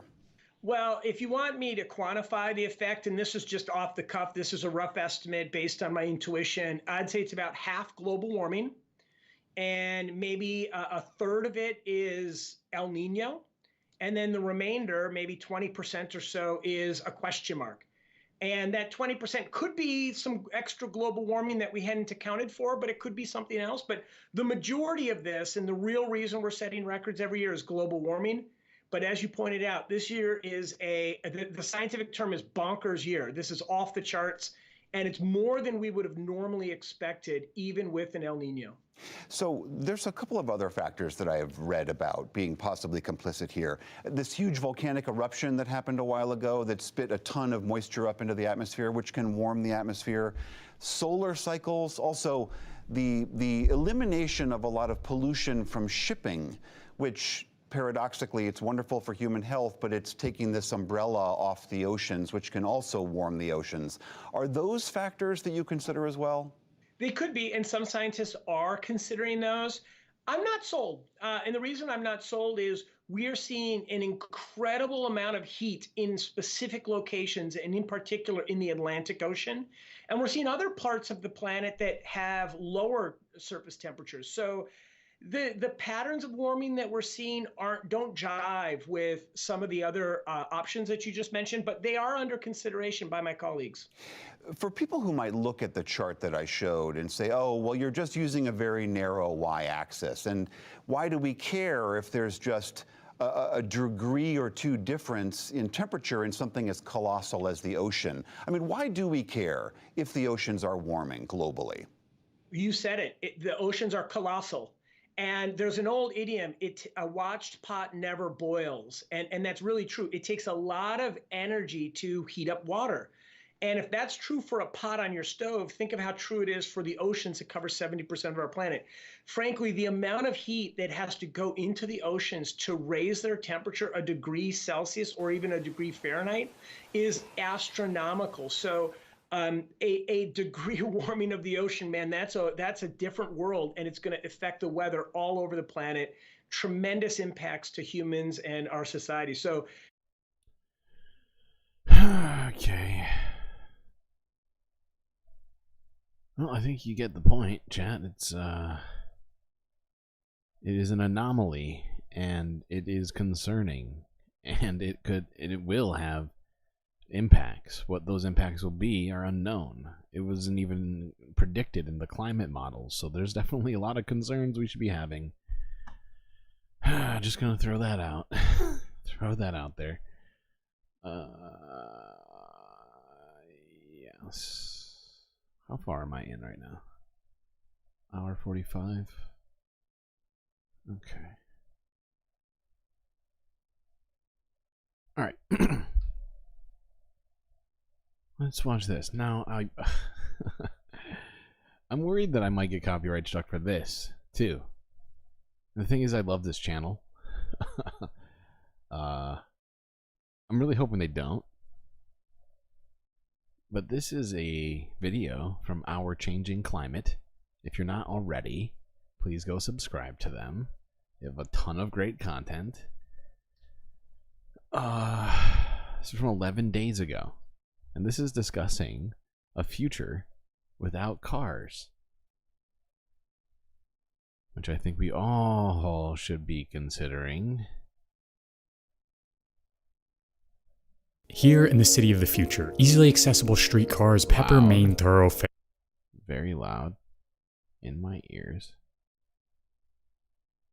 While pedestrians safely walk across roads and tram lines, stopping to mingle as transit parts around them. Accidents are few and far between because the rare cars that do exist move at a much slower pace, yielding to bicycles, people, and street-level public transit. For car-centric countries like the United States, this seems like a pipe dream. Except 100 years ago, this kind of streetscape was commonplace. Like here on the boulevards of San Francisco in 1906, where streetcars, pedestrians, bikers, carriages, and cars move through the streets at human speeds. We had a chance once. Transportation could have looked vastly different than it does today. But since 1906, moving from A to B has become increasingly individualized, accelerated, and sprawled. And with this transformation has come destruction, oppression, and death. We desperately need new visions of transportation. Because across the world, calls for transit disruption, whether for ecological or social reasons, often unintentionally masquerade as reskins of our current broken transit system. Whether it be electric cars or light rail connecting suburbs to downtowns, these solutions can often cling to the racist and extractivist histories of transit design. So we need to radically transform the way we move. We need democratic plans and designs that prioritize people, communities, and the planet over products and goods. This is how and why we might just achieve that transit future. This video is sponsored by Ground News. Stick around to Okay. I'm like tempted to stop it right there and just like that streetcar was off the rails.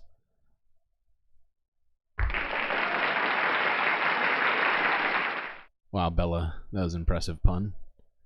But yeah, I just don't want to get copyright struck.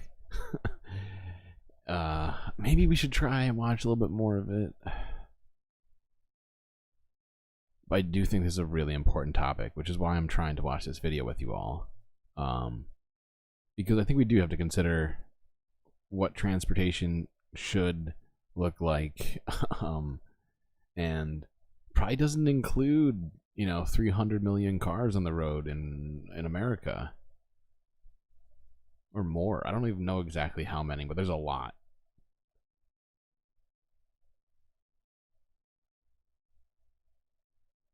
Car-based transportation received its biggest windfall in the United States. Then President Dwight Eisenhower signed the Federal Aid Highway Act into law, a massively ambitious infrastructure package that literally paved the way for the interstate highway system that crisscrosses the US today. With the passage of that act, Eisenhower locked in the gas-powered automobile as the way to move throughout the country. And with his signature, he also locked in the continued racist destruction of black communities. Because across the US, roads were and still are weapons of dispossession and segregation. According to Professor Deborah Archer, for example, in St. Paul, Minnesota, the construction of Interstate 94 displaced 1/7 of the city's black residents. Meanwhile, the construction of Interstate 579 cut off the... No, unfortunately, the technology for transporters is a little bit dubious, and for mass transit, it's not great. Can we switch to Futurama-style vacuum tubes? Now that's an interesting idea. What I was thinking is repurposing a lot of roads into trains. If it's doable. But the problem is that there's definitely an engineering problem with that. If I'm not mistaken. I'm trying to think about it. But yeah, there's definitely some issues in terms of clearance and like the forces from trains, which are different from cars driving over them. What are we doing here? All right, yeah, let's just keep watching this for a little bit.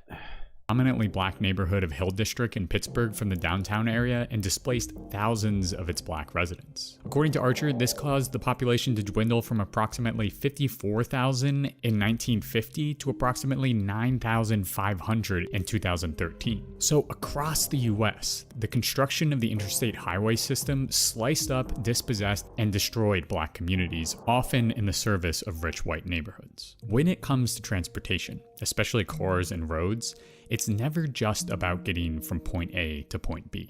Roads, cars, trains, buses, planes all carry with them the baggage and biases of their planners, as well as economic and social forces. Indeed, under capitalism, transportation networks are much more about the production and distribution of commodities than they are about people. From cargo rail slowing down Amtrak passenger trains in the US to heavy trucking on interstate highways, transportation networks have been essential to the construction of capitalist imperialism. Fossil fuels and the vehicles they propel are the foundational gears by which capital in the imperial core is able to exploit the labor forces and extract the raw material wealth of the imperial periphery. Within the US, for example, Amazon can transport their goods at such low cost. Wow. Cue Step Brothers montage. Look at you two. because of the extensive interstate highway system that the state maintains and subsidizes. And roads, ports, and rail networks have been used in the imperial periphery as a way to, as one paper notes, facilitate colonial administration and economic extraction from the 16th century onwards. As a result, transportation infrastructure can often be built initially with designs for bringing labor and materials and commodities to market, rather than connecting people to each other. Whether it was the British colonial infrastructure projects in India or China's Belt and Road Initiative in places like the Democratic Republic of Congo, roads and transportation infrastructure are wielded as tools to ease the channels of colonial extraction. What we need is high-speed rail built intelligently and without intentionally displacing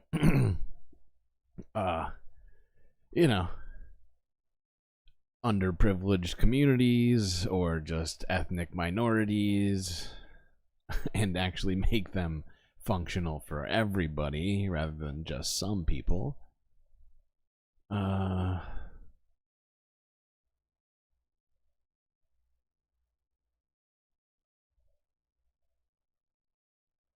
Sorry, let's keep watching a little bit more, like a minute or so.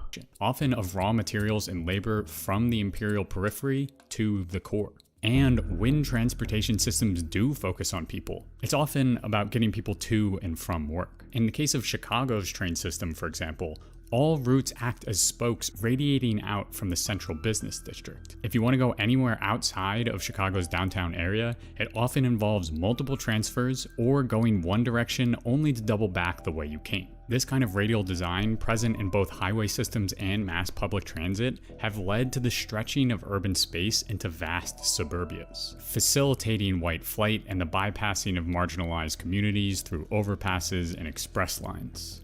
As Professor Stefan Kipfer bluntly puts it, the upward redistribution machine that is imperial capitalism has meant that elites and upper segments of the middle classes increasingly live in protected financial districts, gentrified central city areas, office parks, and gated communities. They are connected to each other by means of transportation that allow them to bypass the quote-unquote squalor of shanty towns or segregated districts, highway overpasses, regional commuter trains, and rapid intercity links. In the case of San Francisco Bay Area's rapid transit system, commonly known as BART, trains run nearly 3 miles without stopping in the San Antonio area of Oakland, which is only 10% white. While in the predominantly white areas of Walnut Creek and Pleasant Hill, BART stations are... The fact is, the more I think about it, you can't have the same solution for every area because it just doesn't make sense to do that, right? Like in big cities, you need to make it so that people don't have to drive to everywhere, right? Because in a lot of places where there's not good metro systems, people are just driving everywhere in the city, which is super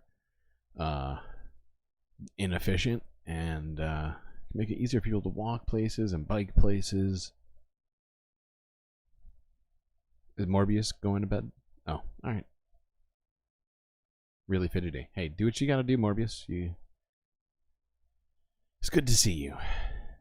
1 3/4 miles apart. As author and planner Christoph Spieler writes, BART was literally designed in the late 1960s to speed white suburban commuters past black inner-city residents. And with this sprawl, emphasis on white comfort, and rapid transit of goods comes immense environmental impact. According to the IPCC, transportation is responsible for 15% of global greenhouse gas emissions, making it the 4th largest source of emissions worldwide. Okay, I'm going to pause it there, and I'm going to zoom ahead a little bit in the video, because I think we should watch at least part of his conclusions. Where does that start? What do you say? I want to say like right around here. Kinda.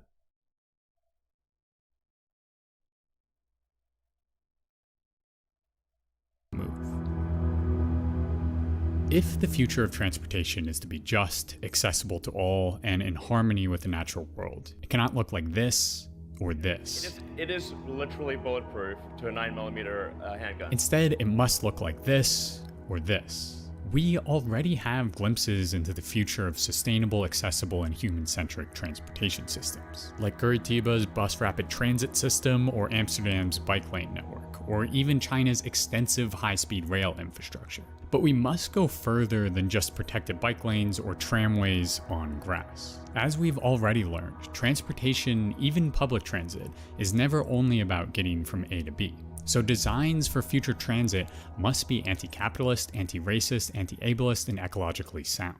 But what exactly does that look like on the ground? Ecologically speaking, we know that public transportation, walking, and biking are crucial parts of an environmentally sound transit system. According to a 2021 study, even in the car-centric US, public transportation saved 63 million metric tons of carbon dioxide equivalent emissions in 2018, the equivalent of taking 16 coal power plants offline for a year. But that public transit system needs to avoid the pitfalls of designing for optimal labor flow and white comfort. So frequent electric trams and trains must create a dense web connecting city blocks, while electrified buses run quickly and frequently on streets where bike paths and walkways take up most of the space. Looking very much like a modernized version of that 1906 San Francisco Boulevard. Regional metro stations must spring up everywhere that has been dispossessed by interstates and roads. Trains, trams, buses, and bikes must connect people to their communities and the world around them rather than just ferrying people from the home to work. Like in the case of the metro in Oslo, that brings people to the ski slopes for recreation and play. And regional, national, and international high-speed rail must complement these urban and rural transit network, crushing the distance between town and country through transportation. This would inevitably mean fewer roads, fewer highways, and could look similar to the low car use zones in places like the Netherlands. Crucially, these transit interventions it's just so nice and relaxing. These videos are so good and informative. I just love his channel. If you haven't already, definitely hit up Our Changing Climate. Does some great stuff. What in the fuck is happening? My situation just got crazy over here.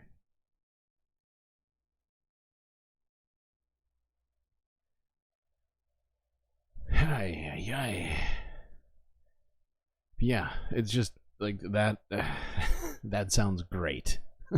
What he was saying sounds fantastic. I'm on board.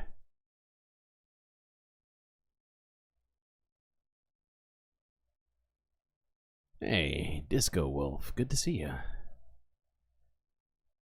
Well, I hope that was somewhat positive. We watched two positive, slightly constructive videos today that weren't necessarily doom focused, more the opposite of that, right? Doom avoidance, which I think is something we need to do more of on this stream, but is difficult considering the amount of doom that I need to focus on. Okay, what do I got for you? Oh, okay.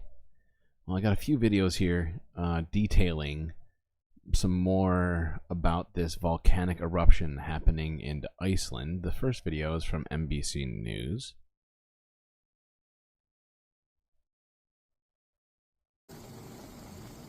A volcano spewing bright orange smoke, seen here in stunning photos from a Coast Guard helicopter, for the fourth time in as many months.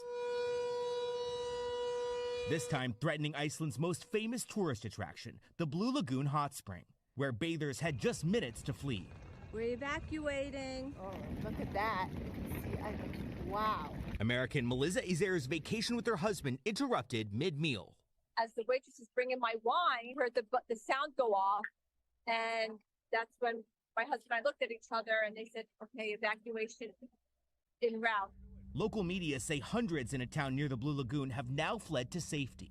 Everybody was steady and prepared. Meteorological authorities say the volcano erupted with little notice, just about 40 minutes, and carved a fissure into the earth nearly 2 miles long, triggering a state of emergency. An orange glow visible from more than 20 miles away in Reykjavik, the capital. Volcanoes are common in Iceland, which sits atop a geological hotspot. This volcano has been erupting roughly once a month since December, but this eruption appears to be the biggest yet. Look, everybody's chat names are great, okay? Let's be real. No deaths have been reported, and tonight, defensive barriers built to contain the lava are holding so far. But scientists say it may only be the beginning. We might have eruptions on the peninsula for Okay, so yeah, that was from 2 days ago. This next one is slightly more in depth, also from the same time period. This is from Reykjavik Grapevine. I believe this is an Icelandic YouTube channel. Whoopsies.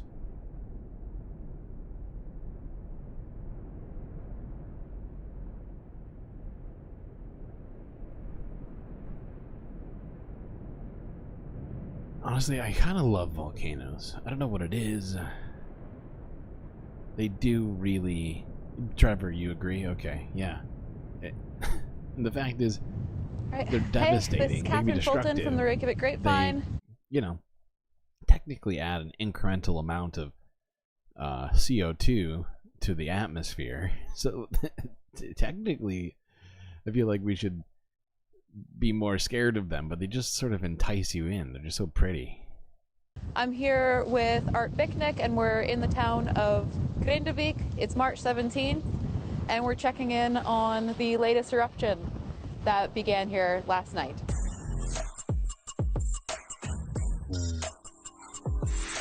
Dang, they got a banging freaking song for their intro.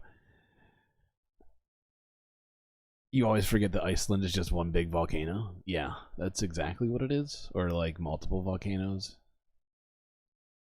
Werner Herzog. My documentaries on volcanoes is very great.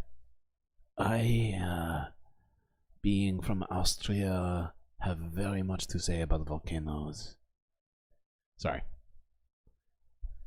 I can do better. I think. We are actually standing here on one of the berms, one of the defensive walls that has been erected to protect the town of Grindavik, which is over to this direction. And as you can see, the lava flow coming from the eruption that started last night at around 23 minutes after 8 in the evening. The flow that was heading southward has come here and is pooling up against these defensive walls. It was moving at a rate of about 1 kilometer an hour, but it slowed to only about 20 meters per hour. So the flow is slowing down. Oh, it was a good Werner Herzog. Oh, well, thank you. I appreciate that. I do feel like I could still do better, but I wasn't prepared for it. It just happened suddenly. I wasn't expecting to see his name in chat, and it just inspired me to attempt. We're going to skip past this one. It's just further discussion into this, and I still have another video. This one's from blah, blah, blah, blah, a day ago. This was a CNN video with a bit more context. Right now, a volcano is erupting in Iceland, spewing ash and lava into the air. Just look at those pictures. A geophysicist who surveyed the eruption over the weekend says it's the most powerful so far. Officials have ordered evacuations in a nearby town and at the famous Blue Lagoon. Despite the eruption, Iceland's airport remains unaffected and it's operating as usual. Joining us now is Christopher Hamilton, planetary volcanologist and associate professor at the University of Arizona's Lunar and Planetary Laboratory. Christopher, thank you so much for joining us. Am I crazy, or does it look like this guy just got like literally melted out of an iceberg? Like this dude's coming from the past to tell us about this shit. You've been to this particular volcanic eruption. Can you just give us some sense of what it's like to be there, what you see, because the pictures are absolutely beautiful, knowing that they can be very destructive as well. Yeah, well, today would be a horrible day there. It's close to freezing, rainy, and high winds. This area, although it's really close to Reykjavik, is actually very, very remote and largely uninhabited. And the first few years of the eruption took place in a part where there were no people. It wasn't directly affecting the town, and everybody had a fantastic show. That has changed since December, when the eruption site moved much closer to the town of Grindavik. It's a very active fishing port, a very important site, and this has really changed the overall character. So it's absolutely beautiful when it's erupting. It's in this absolutely wild and rugged area. but now it's actually affecting a town and infrastructure that's a concern to the entire country.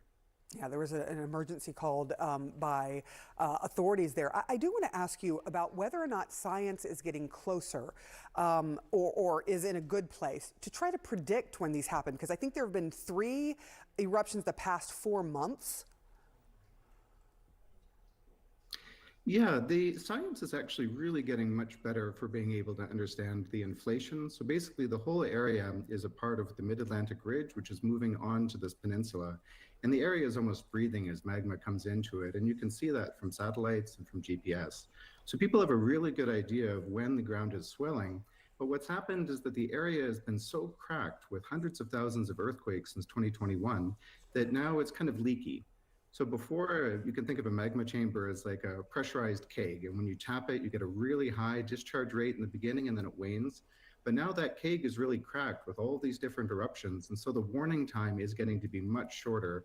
And in fact, for this most recent episode, the largest of the episodes we've seen since December, and in fact, during the entire span of the eruption, there was very little warning. So it's a changing character. We can predict it, but not to the hour, but we can certainly see it to when with particular days that are going to be at risk.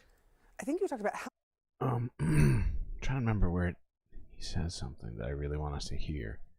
I want us to have to watch this whole thing, but I think right around here he says some very enlightening shit. To get to hot lava interacting with seawater, it can produce a chlorine gas, which is extremely nauseous, and even hydrofluoric acids. So while some of these eruptions are just beautiful to be able to sit back and watch, if it does become an ocean entry, and it's really just a few hundred meters away from potentially getting to an ocean entry point, then the character would change and be very dangerous. Yeah. So if you heard him, some of the outgassing and other chemicals that come out as a result of the volcanic eruption could go into the sea and be a literal environmental hazard.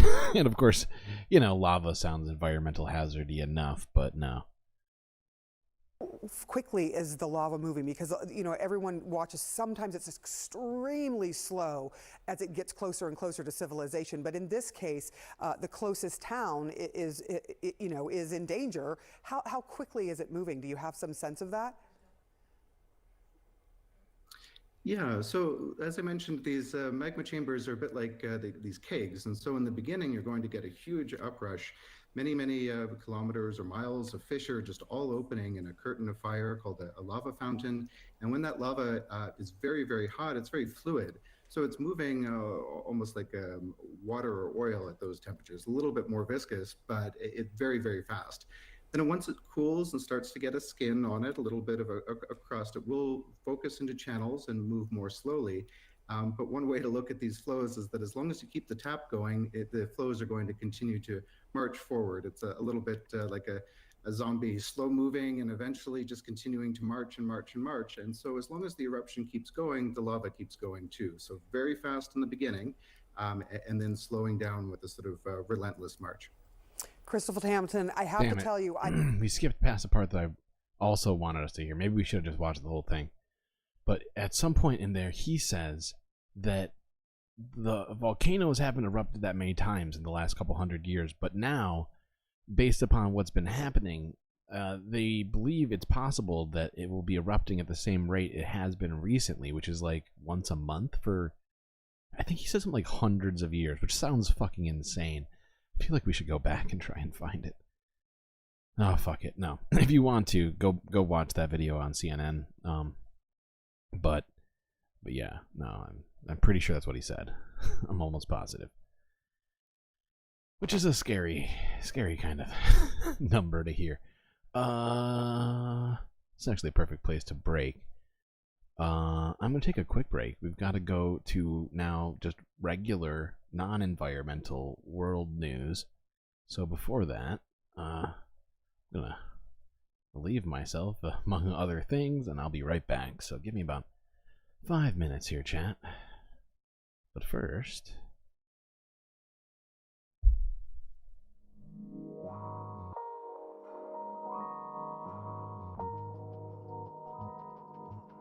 I hope you're all enjoying the stream. If you're just seeing this for the first time, welcome to Galactic Poolside with me, Galactic Streamlord. You could get a picture of yourself or an emoji of your choice here by subscribing on Patreon. There are multiple benefits to becoming a Galactic patron, so do consider it.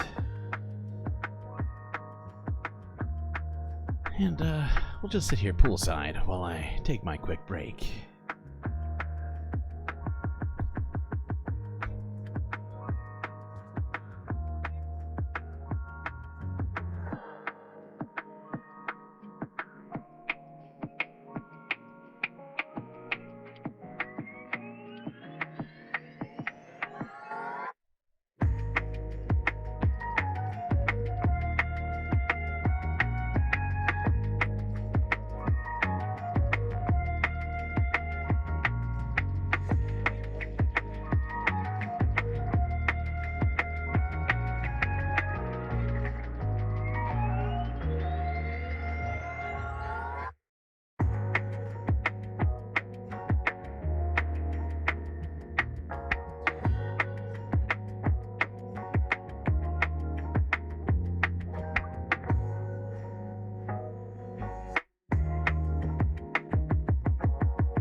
much taxes did people pay? Jesus ain't say that.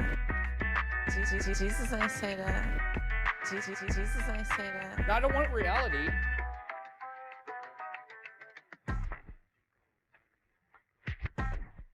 All right, chat, I am back. Sorry for the delay. Aren't I a good guy?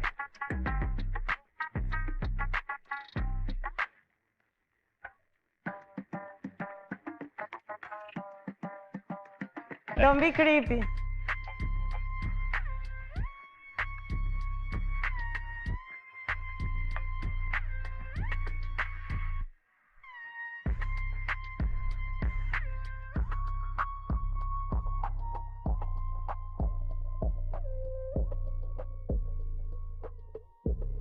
You think I should have 100,000 subs right now? Let's do it. I've only been going for, what, a month now? Like a full month, I think. In like 2 days, it'll be like a full month for my first stream. At least of this. But yeah, let's get to 100,000. Tell your wife, tell your kids, tell your mom and dad. Maybe not your kids. Actually, leave them out. This is an adult stream. But you know, tell the relevant people, tell the president of the United States. It's a bold strategy, Cotton. Let's see if it pays off for him.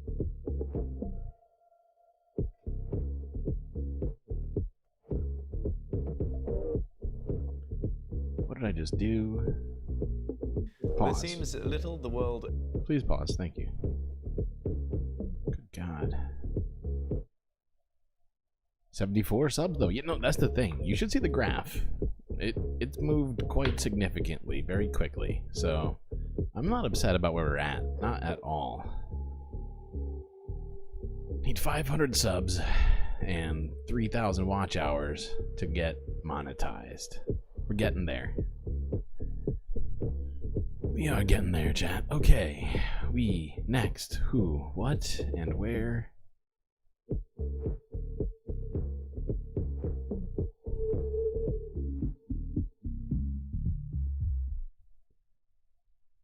Okay. Right. Going into geopolitics and whatnot. First thing we're looking at here. BBC News from 23 hours ago. Yeah. This is entitled Haitians See No End to Spiraling Violence. There seems little the world can do for the moment, but simply watch Haiti slide further and further into anarchy. Gangs control much of the capital, Port-au-Prince, where the bodies of at least a dozen people were discovered in a wealthy suburb today amid fighting with machete-wielding militias trying to protect their own neighborhoods. America is hopeful a transitional council might be able to restore order, along with the deployment of international troops. But for now, the violence continues, as will grant reports from Cap Haitian. The grisly aftermath of a gang rampage. Following a morning killing spree in which the home of a judge was also attacked, at least a dozen bodies were left on the streets of a neighborhood in Port-au-Prince. And this is supposedly the safe part of town. The latest violence serves as a reminder, if anyone needed, that Haiti remains closer to anarchy than stability. That hurt. I think it's from having to watch this BBC video where they're giving us some very slanted sort of news. Not that it's not in turmoil, but they're planning on going full hegemony here. So we're just gonna take that snippet of it. That's good enough for me. Not even a full minute. 52 seconds. There's 52 cards in a deck and 52 seconds in that clip for us. Let's go forward to the first Democracy Now! Video of the day. So, you know, I've been holding back big time on the Democracy Now! Videos. This one, detailing further into the conflict with some context, is Democracy Now! Anarchy and Chaos, U.S. Special Envoy for Haiti who resigned, protesting U.S. meddling and deportations. Here I go. Hear me go? What is that? I can't see what that emoji is. Is that a Band-Aid? What is that? Snowboard? Oh no, it's a Band-Aid. Okay, I see it. Wait, oh, because I smashed myself. Yeah, I'm okay. I'm okay. I am fine. This is Democracy Now!, democracynow.org, the War and Peace Report. I'm Amy Goodman. In Haiti, at least 12 people have been killed as armed groups attacked Pétionville, an upscale area in the capital Port-au-Prince Monday. Amid the worsening violence and turmoil, Haiti's power company announced 4 substations have been destroyed, leaving swaths of the capital without electricity. Last week, unelected Haitian Prime Minister Ariel Henry announced he'll resign after a coalition of armed groups opposing the de facto leader declared an uprising. Haitian stakeholders and leaders of CARICOM, the Caribbean community, are still in negotiations to establish a transitional presidential council in Haiti. This comes as a U.S. government-chartered flight carrying over 30 U.S. citizens, Haitian Americans, landed Sunday in Miami. Meanwhile, a boat carrying 25 migrants from Haiti was intercepted by Florida officials and turned over to the Coast Guard for deportation. Florida Governor Ron DeSantis has deployed soldiers from the National Guard to block Haitians from reaching Florida. The Biden administration is also reportedly considering housing any influx of Haitians to Guantanamo Bay. For more... I hope you heard that, chat. I hope you heard that. And I'll just go back, just so you can definitely hear that. From reaching Florida. The Biden administration is also reportedly considering housing any influx of Haitians to Guantanamo Bay. Guantanamo fucking Bay. I think we should just give back Guantanamo Bay. It's not ours in the first place, technically. And that's not a place where you keep refugees, okay? That's a place where war crimes and other such things are committed. I don't think any of those people want to be there. For more, we're joined by Ambassador Dan Foote. He is the former U.S. Special Envoy for Haiti, resigned from his post in September 2021, citing the Biden administration's inhumane treatment of Haitian asylum seekers and U.S. meddling in Haitian politics. Joining us now from Buffalo, New York. Welcome to Democracy Now!, Ambassador Foote. Can you talk about what's happening right now in Haiti? Yeah, it's complete anarchy and chaos. Haiti's been broken since the assassination of the president 32 months ago. But by anointing Ariel Henry, the United States and the international community put a hated party back in power in Haiti, the party that the Haitians consider responsible for where they are right now. And as a result, 32 months has gone by. Haiti has eroded by a magnitude of 5 or 10 times in that period, and it's just chaos on the street. And currently, we're holding Haiti hostage through this CARICOM political process. We wasted going on 3 weeks now since this current crisis started. I think that's a signal that the Haitian people probably don't want the CARICOM solution. I want to turn to a clip of former U.S. Ambassador to Haiti, Before we let Amy take it away, as you know, I struggle to pause during these videos because Democracy Now! Is so based and so good at their jobs. But just for context on who this guy is, this is Daniel Foote. He was the former United States ambassador to Zambia, and was between July and September of 2021, which I would point out is around the same time that the assassination of Jovenel Moise happened. He resigned, if I'm not mistaken. Yeah. And so, yeah, just wanted to provide context for who this guy is.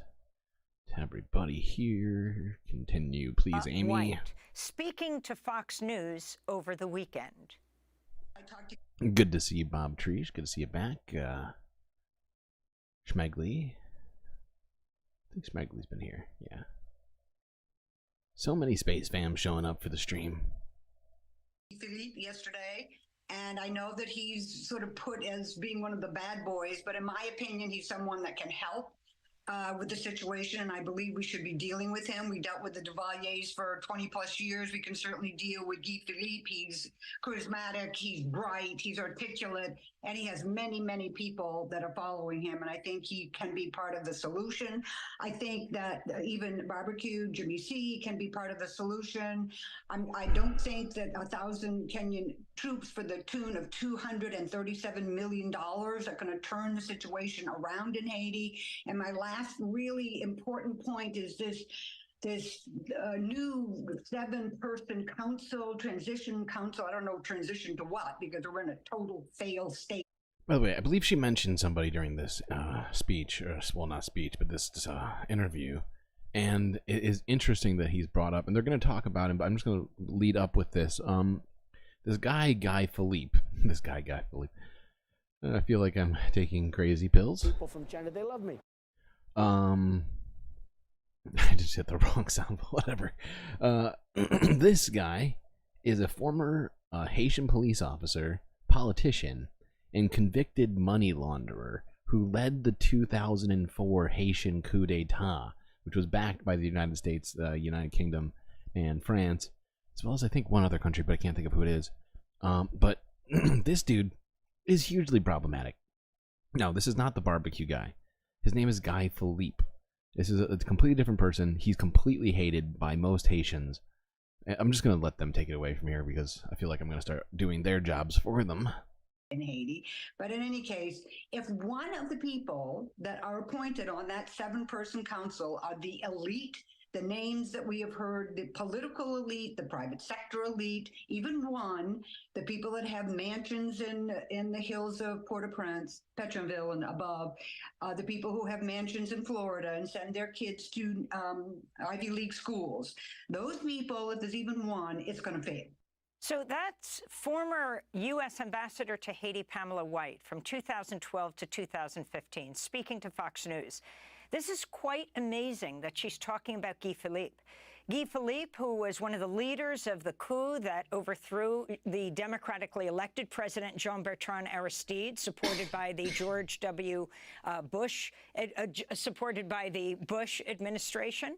And then you had the fact that he served years in jail, in a U.S. jail for drug trafficking, just released in November. It reminds us of Joe, of Juan Orlando Hernandez, who was just convicted of drug trafficking, the former U.S.-supported president of Honduras. And she is saying he should be considered, he did come out of prison and say he wants to be the president of Haiti. Is this possible that the U.S. is pushing for him to be a part of the solution?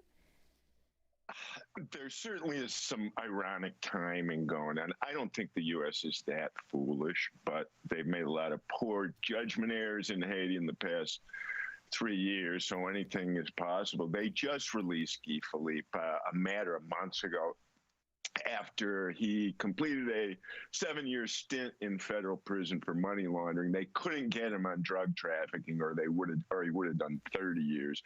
And they sent him back there. Now, Guy Philippe has a little bit of a constituency in Haiti. He's not an unknown, but the Haitians are not looking to be governed by criminals. And the Haitian people have to make these decisions. This is a great example of Americans, foreigners, non-black Haitians. Everybody has an answer for Haiti. Unfortunately, historically, none of those answers have worked. And throwing gangbangers into the middle of this is not going to work. There's Sisters. a voice to a certain extent. I love all the space talk in here. That the gangs have gained in the past 30 months. And they're going to have to cooperate in a Haitian dialogue, and I think they will, but the Haitian people have no room for criminals in their leadership in the future. They've had criminal leaders with impunity because of their backing from the international community for the past many years, generations. Ambassador Foote, what about people who are fleeing Haiti? Explain why you quit in 2021. Two reasons. The main reason was the anointment and support of Ariel Henry. It was clear to me that was not going to work.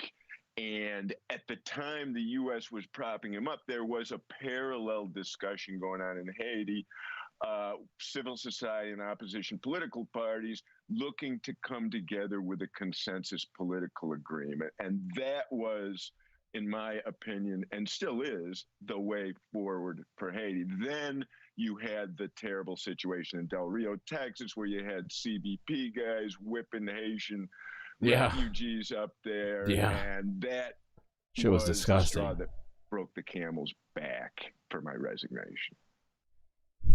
You talked about I would say those are the best reasons to quit. And I believe that he was appointed just like a month after, or maybe even less, after the assassination of the previously appointed unelected prime minister. Treatment, the Biden administration in deporting Haitians into a very dangerous situation. I did. Let's look at this. We, for years, have told all Americans, don't travel to Haiti. It's too dangerous. If the balloon goes up, we might not be able to help you. And we're seeing right now that that's going on. You have over 1,000 Americans trying to get out of Haiti right now, and the U.S. government is not assisting them at all. Everyone in Haiti is going to look to leave that island, as you and I would right now if we were there. It's not livable. And famine and violence and a complete breakdown of society is something that any cogent human being would try to flee. Yeah. And I think I've been saying it while we've been watching this. As this continues on, we've been looking at it for what feels like over a week now, maybe even longer.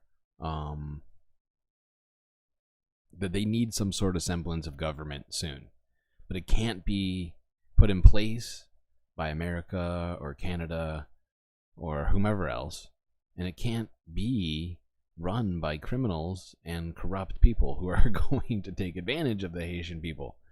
It needs to be run for and by the Haitian people, and God, I'm not sure exactly how we get there, but it is of vital importance. The idea that we can just use Guantanamo as a staging area is... Yeah, well, I mean, that's why I gave context for our pitchforks. Like, I pointed out exactly what he has done in the past. I mean, I think there's definitely plenty of aspects of what he's saying here that is 100% correct, right?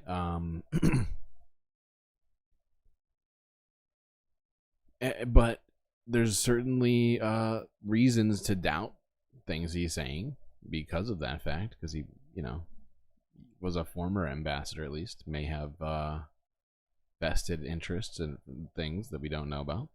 Crazy. Although I do trust the journalism of democracy now. I don't think they would have this guy on if he was going to say a bunch of bullshit and not call him on it. Done it before. Haiti's a failed state.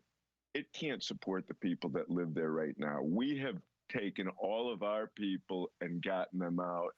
What kind of humanity exists when we're then picking up desperate Haitians and forcing them back into this catastrophe? The idea of Haiti, the history of the U.S. Being repeated in Haiti.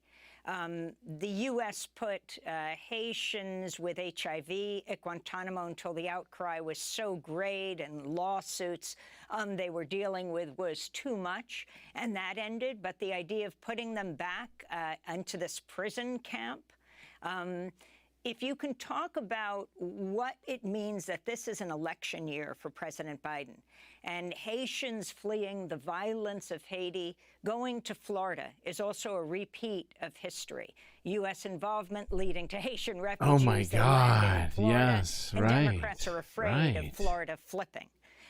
Happened during the George Bush Al Gore election. What do you think should happen? You have the senator of Massachusetts, the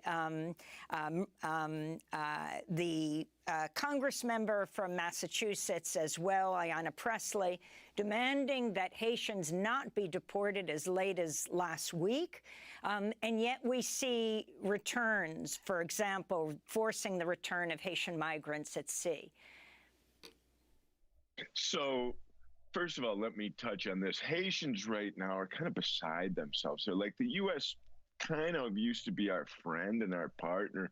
Why are they doing this to us? And the fact that we're trying to impose another flawed government on the Haitian people and ask them all to stay there and not going anywhere is unfathomable to these poor people. They've asked me, what's next? Are you going to build a cage around Haiti?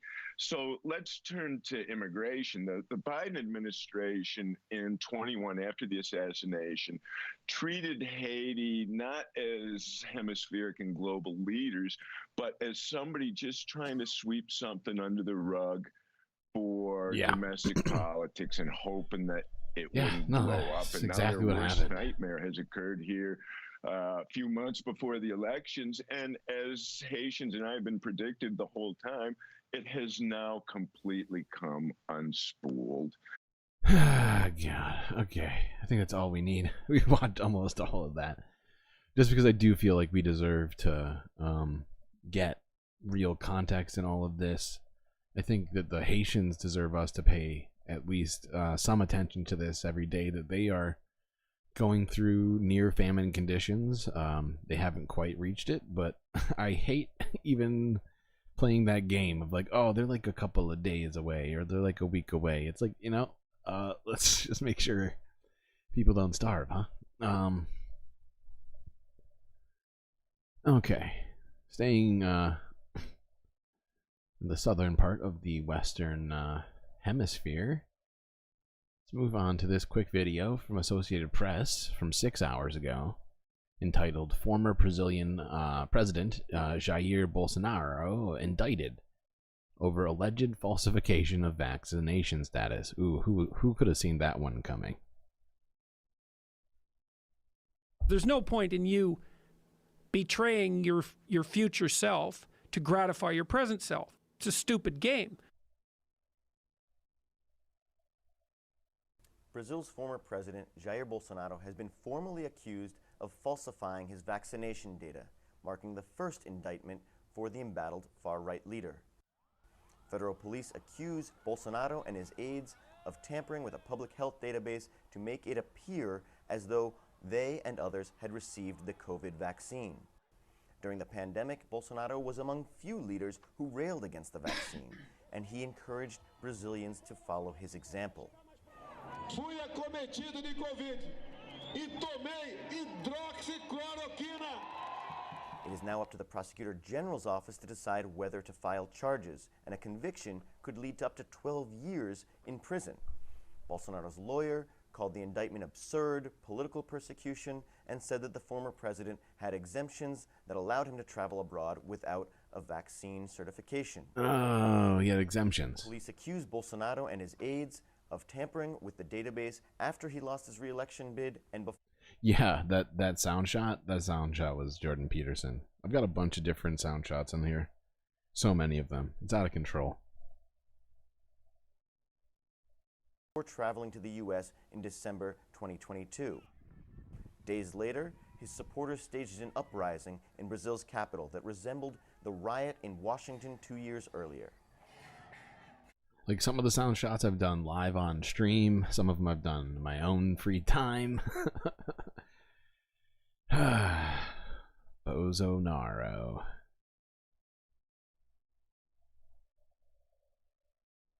What is next?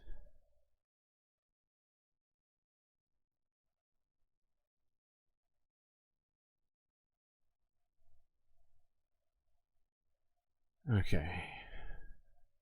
Yeah, this next video is from 18 hours ago in North Korea.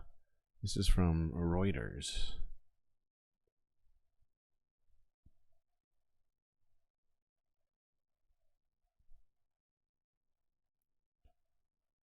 Huh? Why don't I have sound? North Korea's Kim Jong-un. Oh, I also haven't switched. There we go.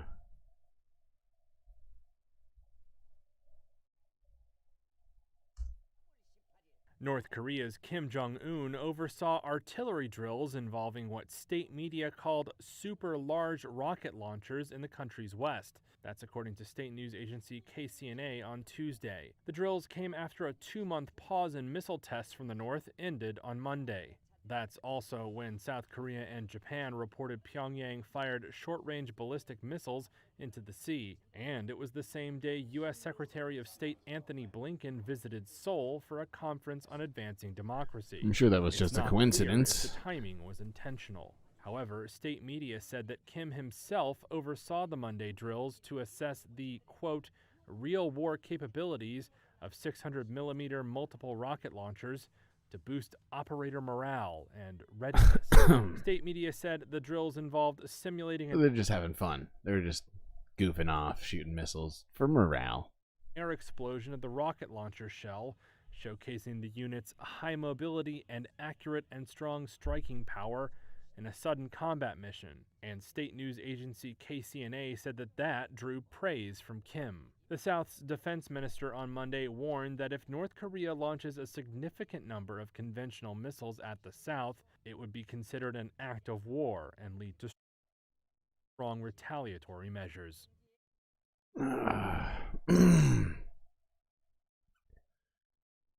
So we got increased tensions in the Pacific. North Korea and, South Korea are tied right into that as their peninsula. We got Russia saying they'll use nukes if their territory is at all infringed upon. And what is their territory right now is they just recently took a bunch from Ukraine. We got Israel and Gaza happening right now, which is a literal genocide. We got the Sudanese refugee situation where there's 2 million people that are being displaced right now. Haiti is on fire. Whew. That's a lot of doom.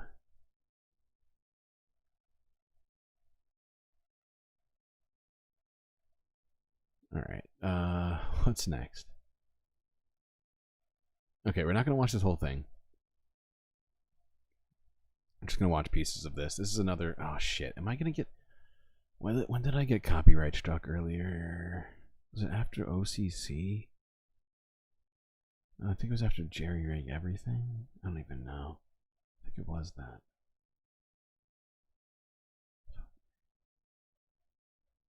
So scared of, like, just getting copy struck now.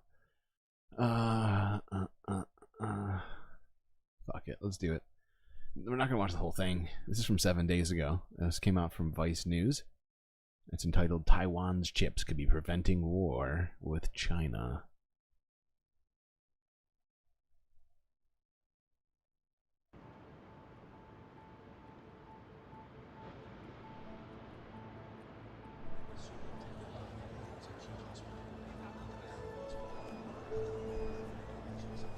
So this healthcare expert... I mean, don't get me wrong. I'm on board here, Disco. Like, rockets? Come on. Come on, man. Look at me. I live in a spaceship. I love rockets. And this is not made up. I used to fly rockets as a kid. I used to, like, make them, stick little rocket engines in them, and shoot them into the sky. I get it. It's fun. But when you're a nation state and you're shooting off massive rockets that could contain warheads, it's a little different. Just a little bit different. which takes place every year here in Taiwan, is absolutely massive. There's actually all kinds of technology in this place. You got this iPreg sperm sorting chip. I have to say this is a very high-tech, slightly strange healthcare expo. Inside all this technology that is being promoted and that's on display here at the moment are microchips, semiconductors. They are very, very important for the functioning of any form of modern technology, and most of those semiconductors are made right here in Taiwan. 这是我们的 biosensor， 我们公司呢是在做开发一个新型的半导体声音晶片，希望可以就是预测每一个人的健康的状况。产业一直是。I just realized she's speaking Cantonese right now. I think I'm actually maybe that might be Mandarin. Yeah, but either way, I don't think chat can understand, so I gotta read the subtitles. This is our biochip, biosensor. Our company is developing a new type of semiconductor biomedical chip. It's for predicting health conditions. The semiconductor industry has an important place in Taiwan. It's the pride of Taiwan. Advanced semiconductors, or microchips, are in everything we use. If it lights up or beeps, chances are there's a chip in it. They're the lifeblood of the modern economy, and the industry is now worth a staggering $500 billion. These microchips contain a complex set of electrical switches, or transistors, that tell the equipment they're inside how to function. 60 years ago, semiconductors had less than 100 transistors. What Taiwan can do today, better than anyone else, is cram more than 100 billion transistors into a silicon chip the size of a fingernail. The Taiwanese government has strategically invested in the industry for decades by funding multi-billion-dollar chip factories, or fabs. Taiwan now produces more than 90% of the world's most advanced microchips. You hear that, chat? 90% of the world's most advanced microchips. Verbatim is what she just said. That's crazy. It might as well be 100%. I mean, not that it should be, but that is crazy. And like that sort of, what do you call it? That's the sort of thing that caused a huge problem during the pandemic, right? The sort of, oh God, my brain just broke on economics terms. But like the centralization of that sort of thing, the lack of diversity in the supply chain creates a huge problem when you have situations like this where, you know, China's kind of rethinking some of the 90s.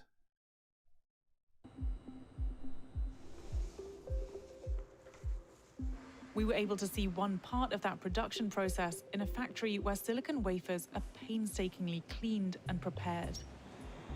So we're having to keep our voices very low. We're not supposed to be talking in this clean zone at all. And every stage is very, very serious and precise. And they're saying that's not only for the protection of their jobs, for the protection of this company, for the protection of the industry, also potentially for the protection of the entire country. Taiwan's dominance in the industry creates a form of economic defense against potential invaders, like China. This protection is known as the Silicon Shield.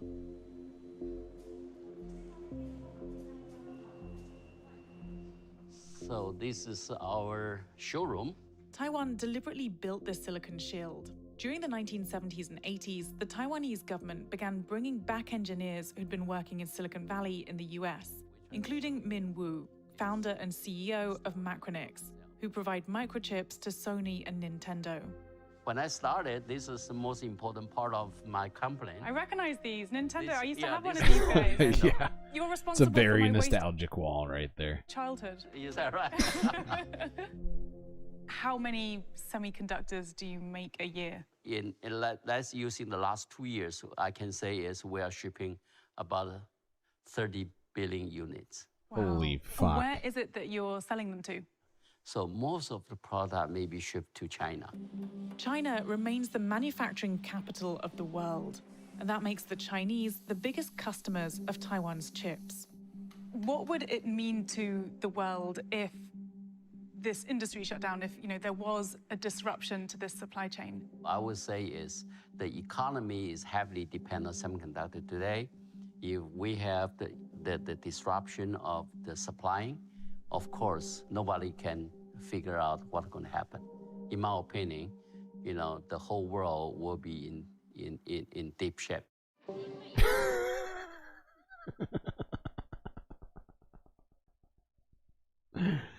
What a apt way to put it. Really succinct. This guy knows how to talk. We're gonna skip to here. Okay. $10 billion in revenue and contributed to widespread inflation.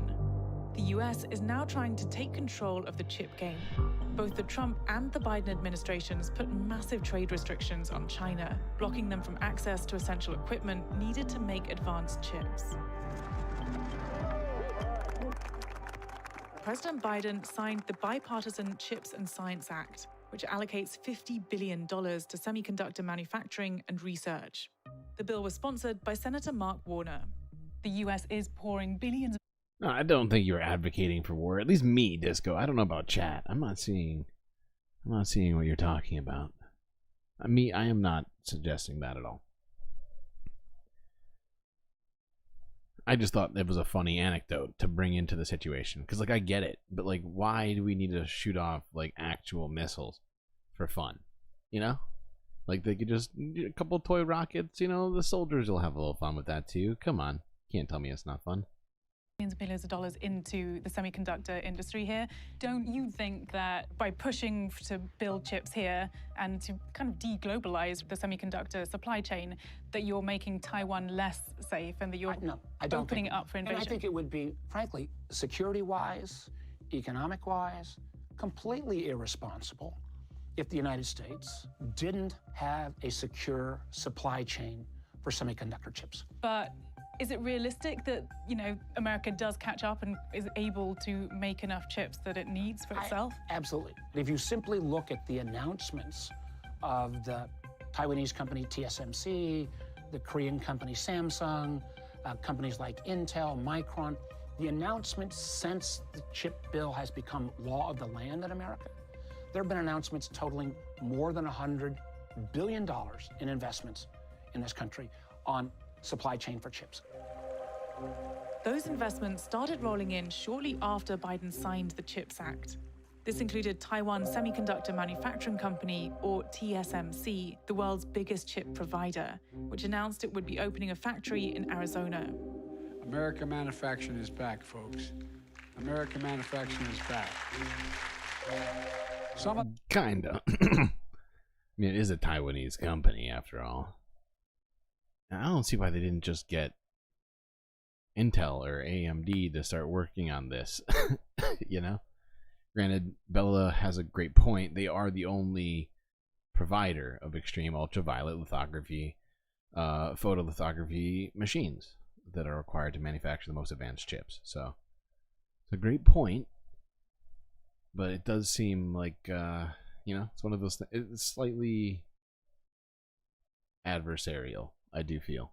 I think she makes a good point with that question she asked. Companies here today are customers that are going to buy these chips made here. Some are suppliers that are going to help make these chips. And they all depend on a strong supply chain. We're the United States of America, and there is virtually nothing beyond our capacity if we work together. We are not naive. We are leading in this business, but people try to compete with Taiwan or China try to surpass Taiwan. It's happening. We cannot sit there to wait. Even United States, they try to manufacture their own chips on their own. And then the importance, the value of Taiwan will be nothing. What is your best argument to Americans for caring about what happens to Taiwan? What would you tell them is at stake here? If a war happens in Taiwan Strait, the global economy will be destroyed. That means money in your pocket will. Okay. It's a very doomerific ending there.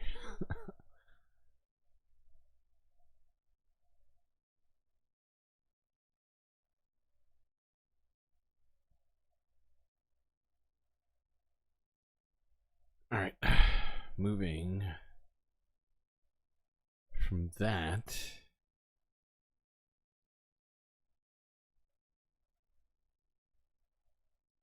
We're we're just going to hit this up because we've talked about it once before. And the decision has actually been made, finally. So this is about Japan. This is from Reuters discussing their Federal Reserve decision to increase interest rates from a negative... Japan's central bank ended... and if you didn't catch our coverage of it before, Japan has had one of the only negative interest rates on its bonds in the world. And it is finally... Well, you'll see. I reverse that decision. Japan's central bank ended 8 years of negative interest rates on Tuesday, ringing in a new era of monetary policy in the country. It's the first rate hike in 17 years, but the Bank of Japan is keeping rates around zero, moving cautiously amid the country's fragile economic recovery. Japan is aiming to shift away from a focus on reflating growth with decades of massive monetary stimulus, so the decision was widely expected. Tokyo's central bank is the last in the world to exit negative rates, ending a time where global policymakers used cheap money and unconventional monetary tools to try and prop up growth. The BOJ on Tuesday also scrapped a policy aimed at capping long-term interest rates around zero, known as yield curve control. Though the bank said it will keep buying broadly the same amount of government bonds as before and ramp up purchases in case yields rise rapidly. Okay, that's all we needed of that. But it's just relevant to economics worldwide, as Japan was essentially the leader of zero interest rate policy. The rest of the world followed. United States did it in 2009 after the collapse of the insurance and housing sectors. And the European Union also did it, among other places. But now, I'm sure you're aware, interest rates have changed recently. Everybody else has been raising interest rates. And it's just a sign of the times right now. The next video here. Why is that all? Wait, what? Why is that all we needed of that? Well, it's only the video's only a minute and 30 seconds. I cut off 30 seconds. I cut off 30 seconds just now. And it's not more. I've watched everything. Believe me, I'm pretty good at knowing when we need to stop. Not always. But if you want to watch the last 30 seconds of it, you can go to Reuters. That's the one thing that I will always make clear, where the videos come from. So if you vitally need that 30 seconds, you can technically do that. But we're going to keep pushing forward because I still got a bunch of stuff to do, and we're like 3.5 hours in now. No, not quite. 3 hours and 5 minutes. Hey. Interest rates are unaliving you right now, dogs. I'm so sorry to hear that. I am so sorry to hear that. This is terrible. It is fucking terrible.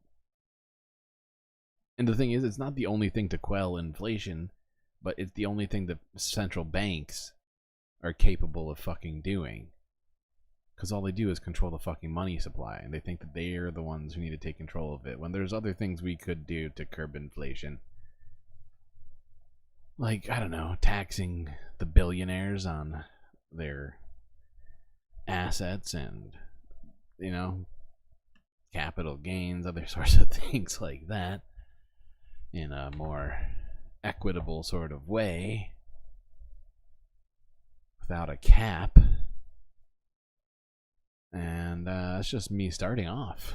It's not even what I want to talk about. What was I doing though? Oh yeah, this next video is staying in the same area. Anthony Blinken, from 18 hours ago, arrived in Manila, Philippines, as tension rises in the South China Sea. This is from Al Jazeera English. Let's watch this. Well, U.S. Secretary of State Antony Blinken says the United States stands by its commitment to defend the Philippines against armed attack in the South China Sea. Blinken is in Manila, where he's been meeting with the Philippines Foreign Minister.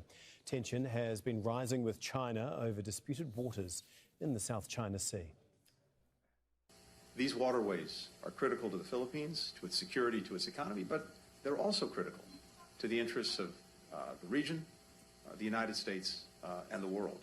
It's why we stand with the Philippines and stand by our ironclad defense commitments, including under the Mutual Defense Treaty.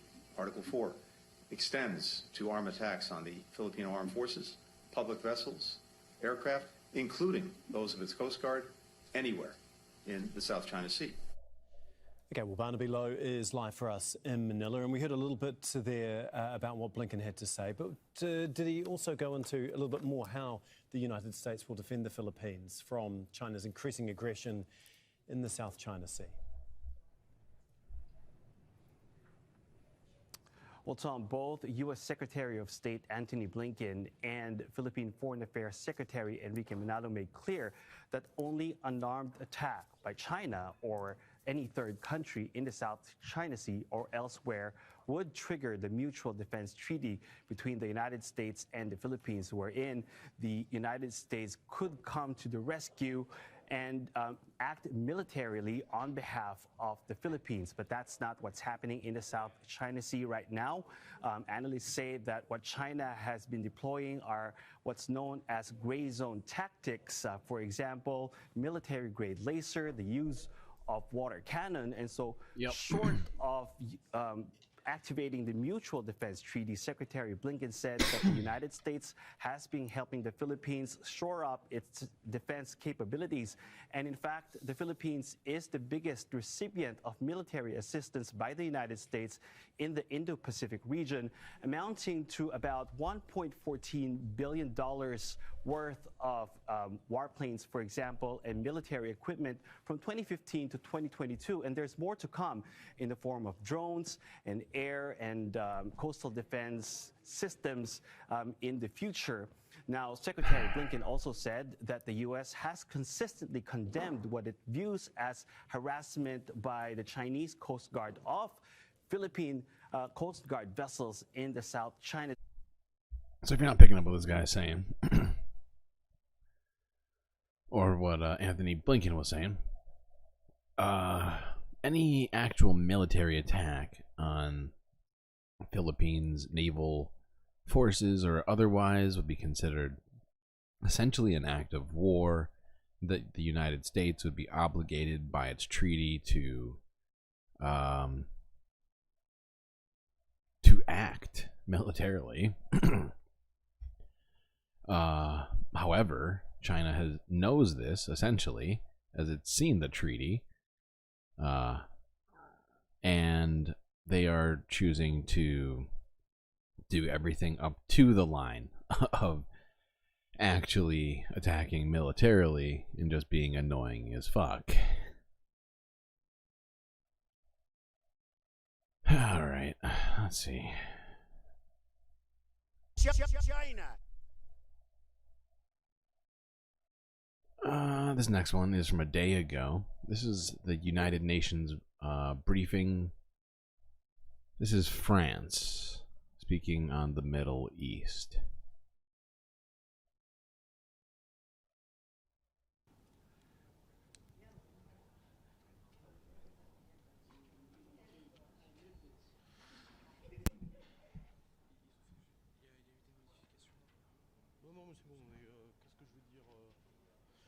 Okay. Good afternoon, everyone. As you know, we will have a Security Council consultation on Gaza in a couple of minutes. Why? Because we need an immediate and sustainable ceasefire in the Gaza Strip. We've been calling for this since November. Such a ceasefire will allow a massive delivery of humanitarian aid and will protect civilians. This is an absolute priority for France. The humanitarian situation in the Gaza Strip is absolutely catastrophic. Many Palestinian civilians suffer from hunger and illness, as the Secretary General said again this morning in front of you.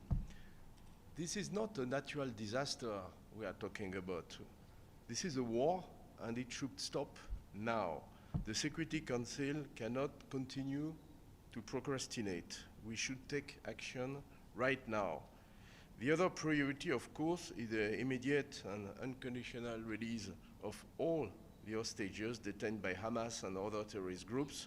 I would like to reiterate our strong condemnation of the heinous and terrorist attacks committed by Hamas on October 7. So far, the Security Council has only been able to adopt 2 humanitarian resolutions, which, by the way, are not implemented.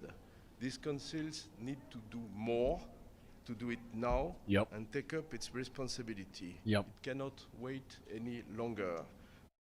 That's all we need of that. It's very clear. The UN needs to do what it is created to do and stop this humanitarian catastrophe that's currently unfolding in Palestine, in Gaza, and more specifically now Rafah, where we sorry, I'm just like losing my voice a little bit. No, not losing it, just like something stuck in my throat. Not literally losing my voice. What am I doing? Okay, we're gonna push forward. Figured we'd just start off with the UN on the Middle East in general, but let's move forward. Israeli police forcibly remove ultra-Orthodox protesters opposing the new draft law, which now takes away the ultra-Orthodox exemption, forcing Orthodox military, what do you call it? Protest is the right word, protesters, but there's another one.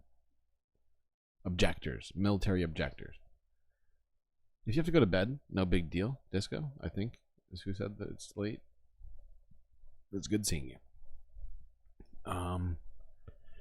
Yeah, this is from the AP, and this footage is pretty upsetting. You can see Israeli forces just throwing children like sacks of potatoes.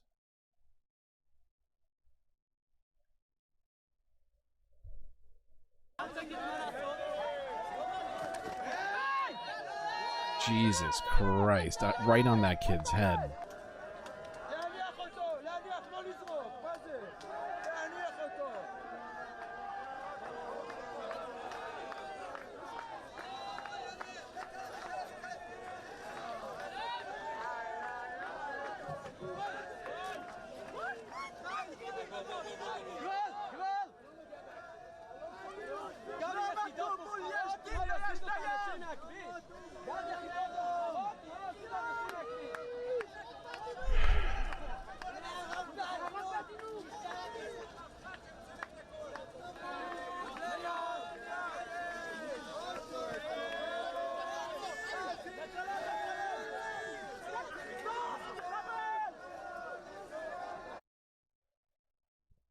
Okay, well, there you go.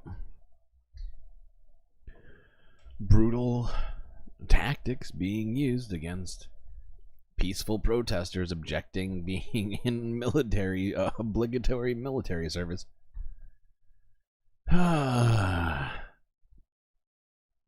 We have seen too many things like that recently. This next one is from 19 hours ago from Al Jazeera as well. Actually, the last one wasn't Al Jazeera. What am I thinking? No, just Al. We've seen at least one Al Jazeera video today, I think. Let's watch this, where 200 people were arrested inside Al Shifa Hospital. We've already watched some footage of this, but I just want to continue to focus on this because the numbers keep going up. Israeli forces remain inside Al Shifa Hospital after launching a 4th raid since the war on Gaza began. After shelling and shooting inside the complex, Israeli troops have been going room to room, detaining people sheltering inside. The Israeli military says 20 people were killed in the siege. It says Hamas fighters were hiding in the building. Well, in a few moments, we'll speak to Willem Marx, who is in occupied East Jerusalem for us. But first, let's go to Hani Mahmoud, who is live for us in Rafah in southern Gaza. And Hani, Israeli forces still at Al Shifa. What's the latest you're hearing from there?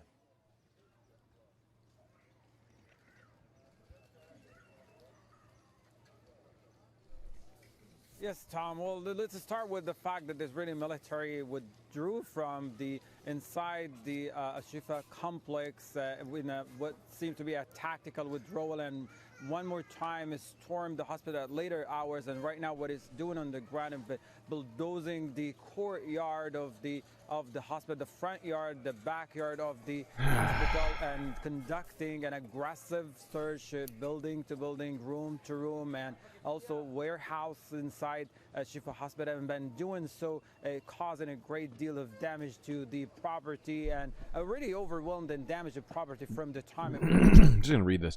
Gaza's health ministry says Israel is using fabricated narratives to justify storming of Al-Shifa Hospital. Where have I heard that before? The storm in early December last year, but right now we're looking at the an unconfirmed reports right now. Various reports talk about a large number of people have been detained inside the hospital, other than the previous numbers of early mornings of yesterday. We're looking at. Okay, yeah. Well, that's the update on the Al-Shifa Hospital raid from Israel. Yesterday, I think the number was only, I want to say 65 or like 80, something like that. But as you heard, it is now up to 200 with 20 people killed. And it's a definite contravention of international law. So, you know, not good. Not good. Next is a video from TRT World from 18 hours ago as well. This, however, is entitled Gaza Conflict Reignites Israel-Lebanon Tensions.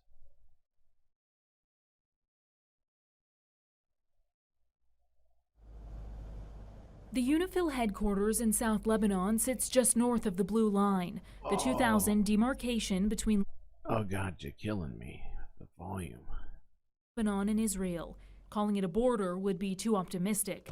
The two countries have never had diplomatic relations and consider each other enemy states. This is not a border. The border can only be established if the two countries have a relation and discuss a border. At the moment, the Blue Line is used to prevent violation between the two countries. UNIFIL is also tasked with implementing Security Council Resolution 1701, which calls for a complete cease in hostilities between the two sides. Both accuse each other of violating it numerous times. Can you hear me? The hostilities are making the peacekeepers' job even more difficult, as we saw for ourselves. We had to take shelter. The security level was raised while we were at the headquarters. We were quick to realize why. An Israeli strike happened about a kilometer away, sending plumes of smoke into the air. Yeah. As we experienced today, this UNIFIL headquarters is not immune to the effects of the war. This base has seen shelling, and we know that at least 3 UN peacekeepers have been injured since the beginning of this war. But the fear that is temporarily injected into these headquarters is really just a microcosm of what so many communities here in South Lebanon feel on a daily basis.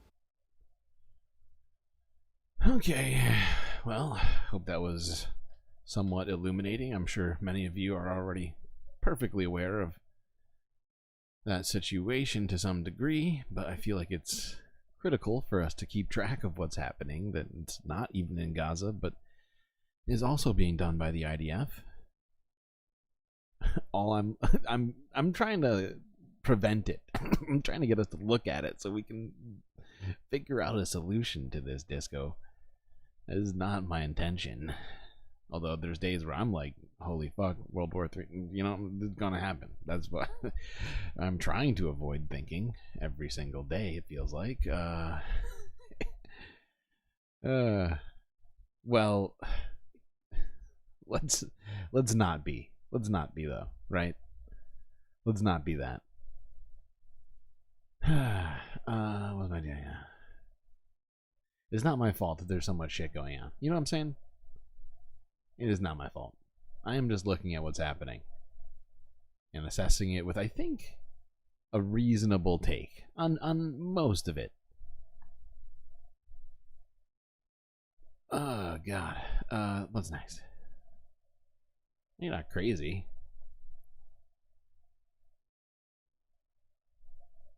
But really, the whole Doom thing is meant to be more of a warning, and like I want us to be thinking of constructive things around it, right?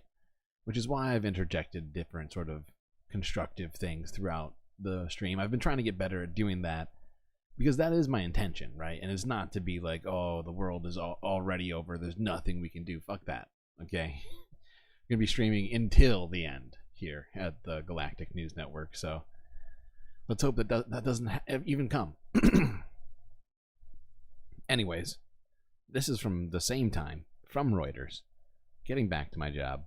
This one's entitled, Biden Warns Netanyahu Against Rafah Incursion. Let's see it.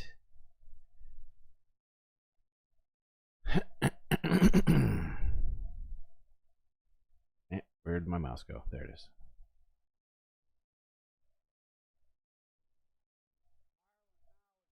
Joe Biden had his first phone call with Israeli leader Benjamin Netanyahu in 2 months on Monday, where he told him an Israeli operation in Rafah would deepen anarchy in Gaza. Tensions have risen between Israel and the U.S., its top ally, over Netanyahu's handling of the war in Gaza. U.S. National Security Advisor Jake Sullivan said later that Biden told Netanyahu Israel needed a coherent strategy rather than to smash its way into the war-torn enclave. Joe Biden is 99 years old. He's almost to 100. Wow, Chad, this is monumental. Really great job, I want to point out, because we haven't even gotten to the general yet. And I was saying, we got to get him over 100 before the general. And we're there. We are there. It is one more Biden age command away from 100. Truly monumental. Just phenomenal, chat. Epic. A ground operation there would be a mistake. It would lead to more innocent civilian deaths, worsen the already dire humanitarian crisis, deepen the anarchy in Gaza, and further isolate Israel internationally. On Sunday, Netanyahu had reaffirmed his pledge to push into Rafah in Gaza's southern tip, where more than half of the territory's 2.3 million residents have been sheltering to escape fighting farther north. However, after Biden's call, the White House said it... Oh, he did it. He's 100.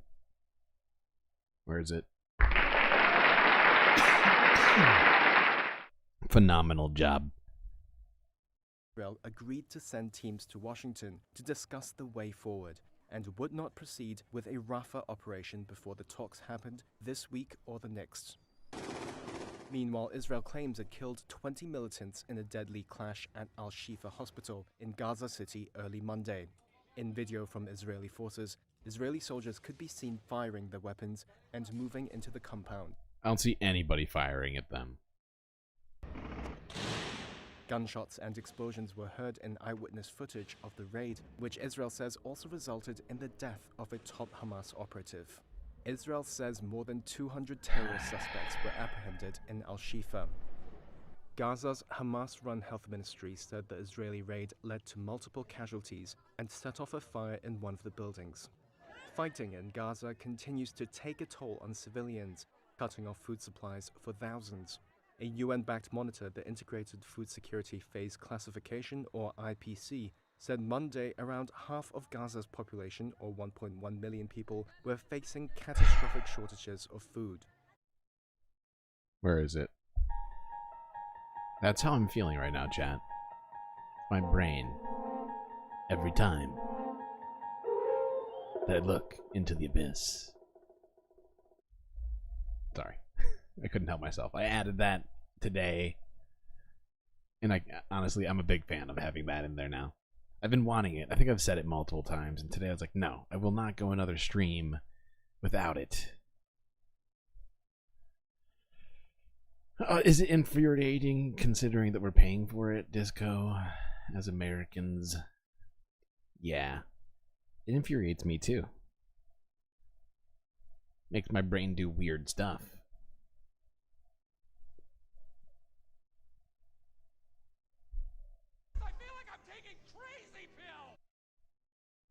Okay, this is another Democracy Now!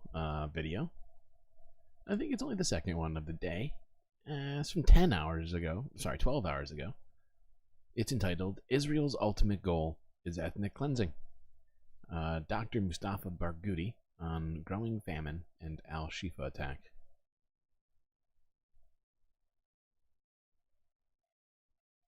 famine is imminent in northern Gaza.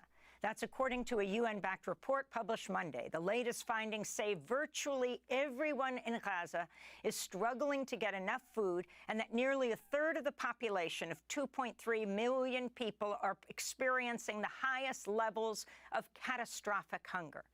At least 27 people, mostly children, have died from malnutrition and dehydration in the north. According to the new report, the death rate's expected to accelerate and reach famine levels soon.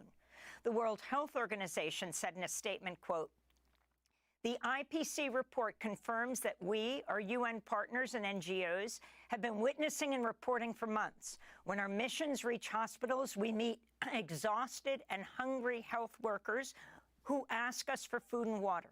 We see patients trying to recover from life-saving..." That's one of the things we've been saying here over and over again. At least I've been saying, is that like the health workers, the journalists, the like obviously the civilians in general, but like the hostages, right? Like these people don't have more food than anybody else, and they're still, you know, and they're dealing with a whole set of other situations right now.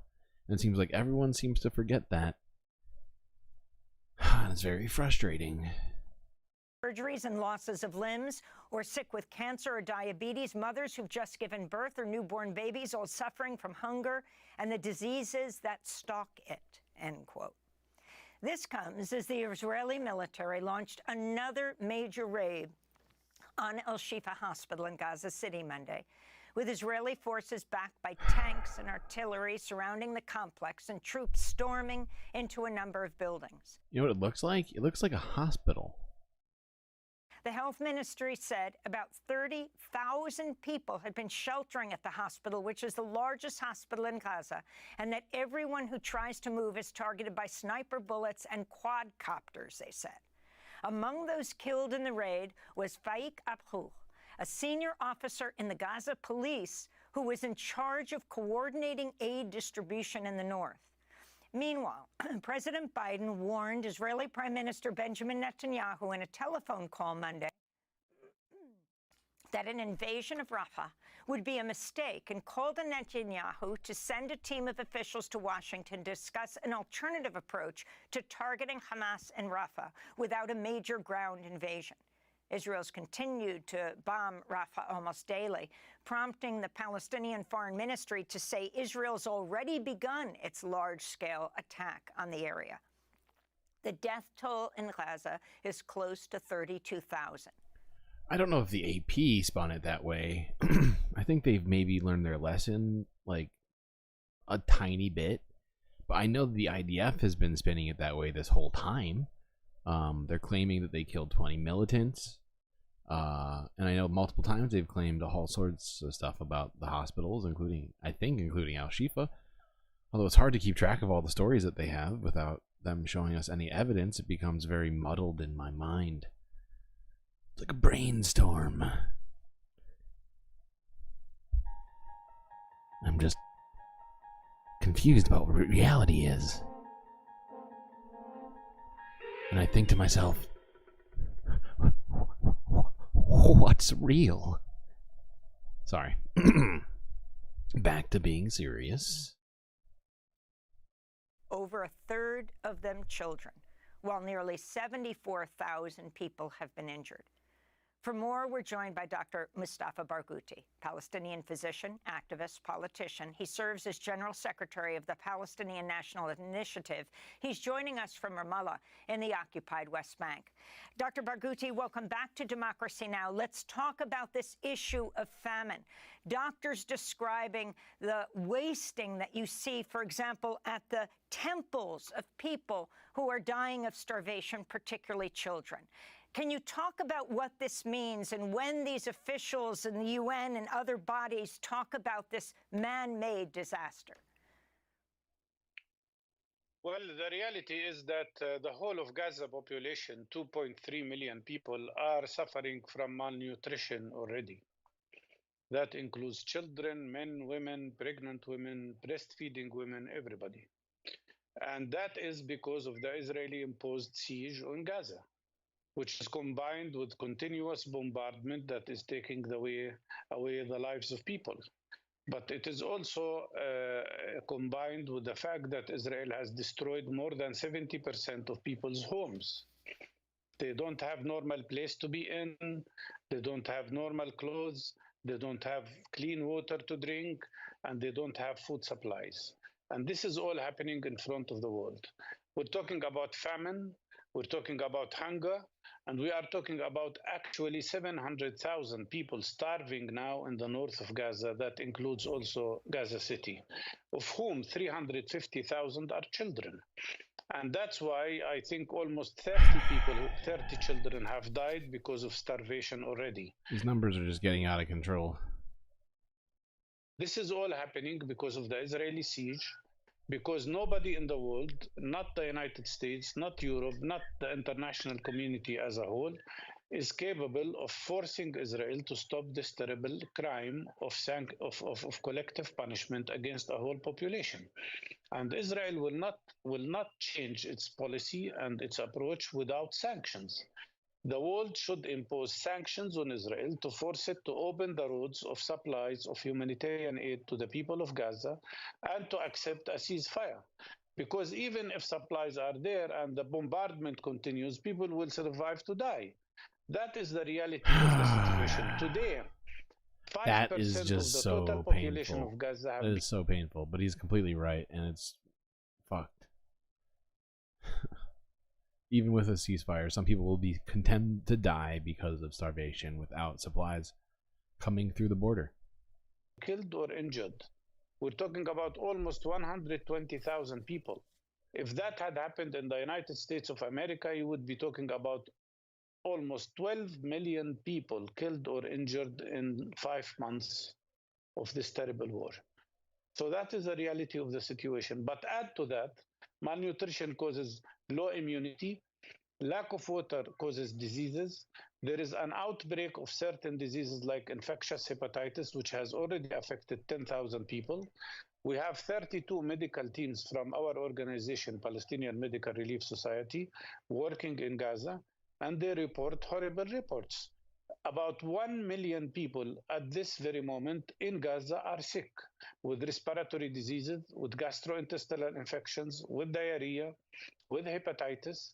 And our biggest worry is the outbreak of certain infections among children, because these children in Gaza have not had vaccination for more than 165 days.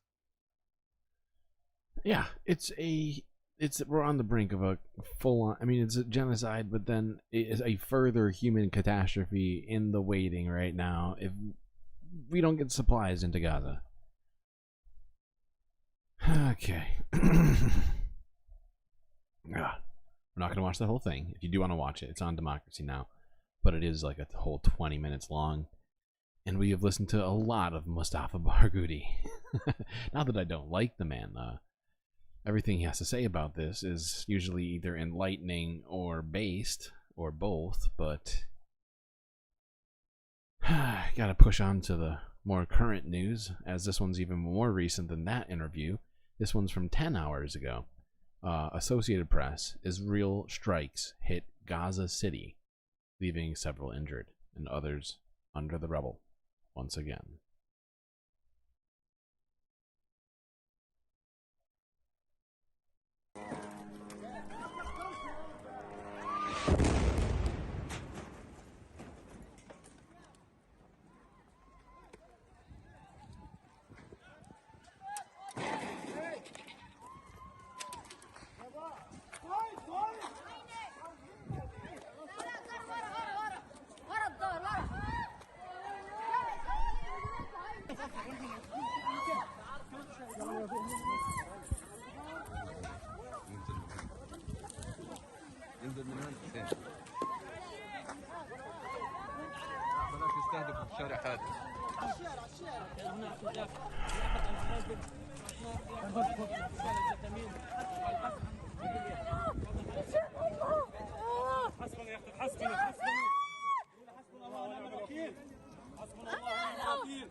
Even the AP can't turn away from the fucking atrocities that are being committed here in Gaza now, as you can see. Although they didn't feel it necessary to give any context to that video, which is a little frustrating. But hey, say la vie. That was just really hard to watch. Refocusing. This is from Reuters from 9 hours ago. This is these next two videos. You might not even watch both of them. I probably will because they're really short. But the first one's from Reuters. The second one's from Global News, and they are both involving a recent Netanyahu press conference in which he said a ground invasion needed to happen. So let's watch these.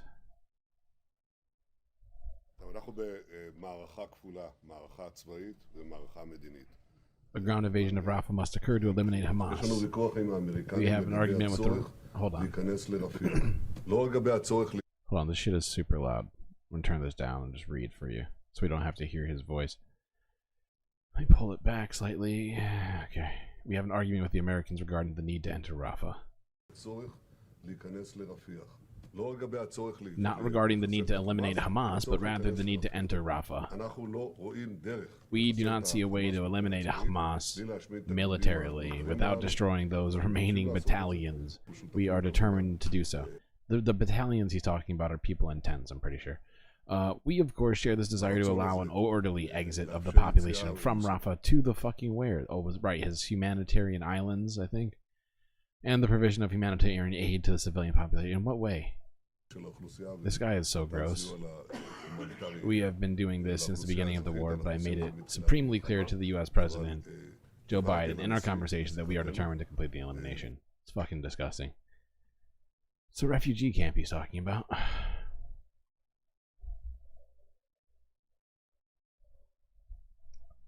You know, we don't even need to watch this other one. It's the same thing. It's just the same press conference. Now that I'm looking at it, I remember.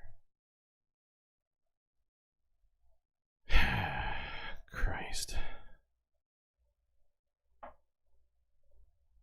Well, sorry that was a stressful stream at the end there. This whole... The closer these people get to just starving in mass, the more and more stressed out I get. I don't know if it's just me, but it really does give me actual stress, it feels like.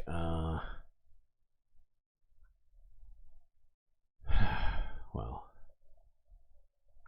I suppose it's time.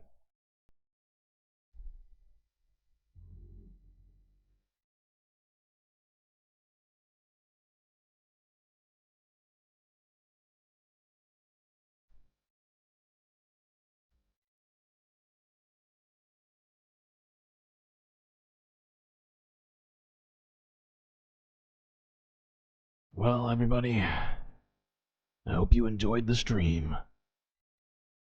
It was a pleasure having all of you Space Fams here with me.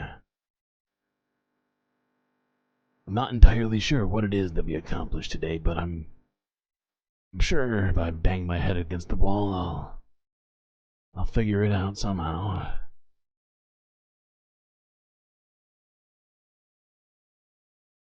Till I see you next. You stay classy, Galactic Stream Nation.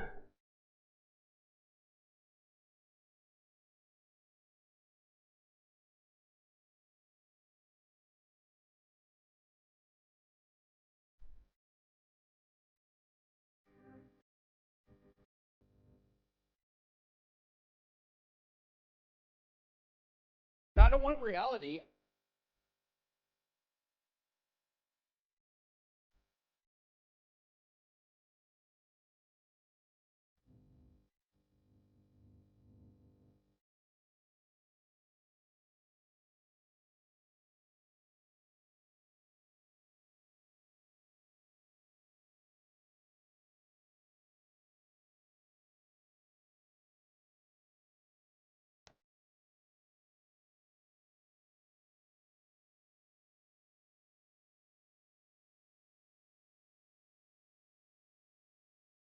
Well, if you're still here, means you just can't get enough of the Galactic News Network. And if that's the case,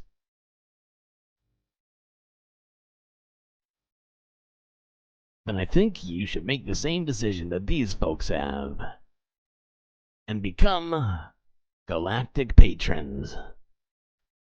Look at them, folks. Remember these names. They're important. Gabby and Aaron W. They've helped make the Galactic stream happen. And you can too by going to this Patreon link in the stream.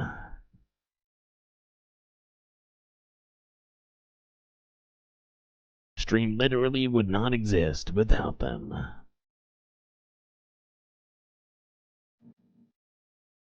Write that down.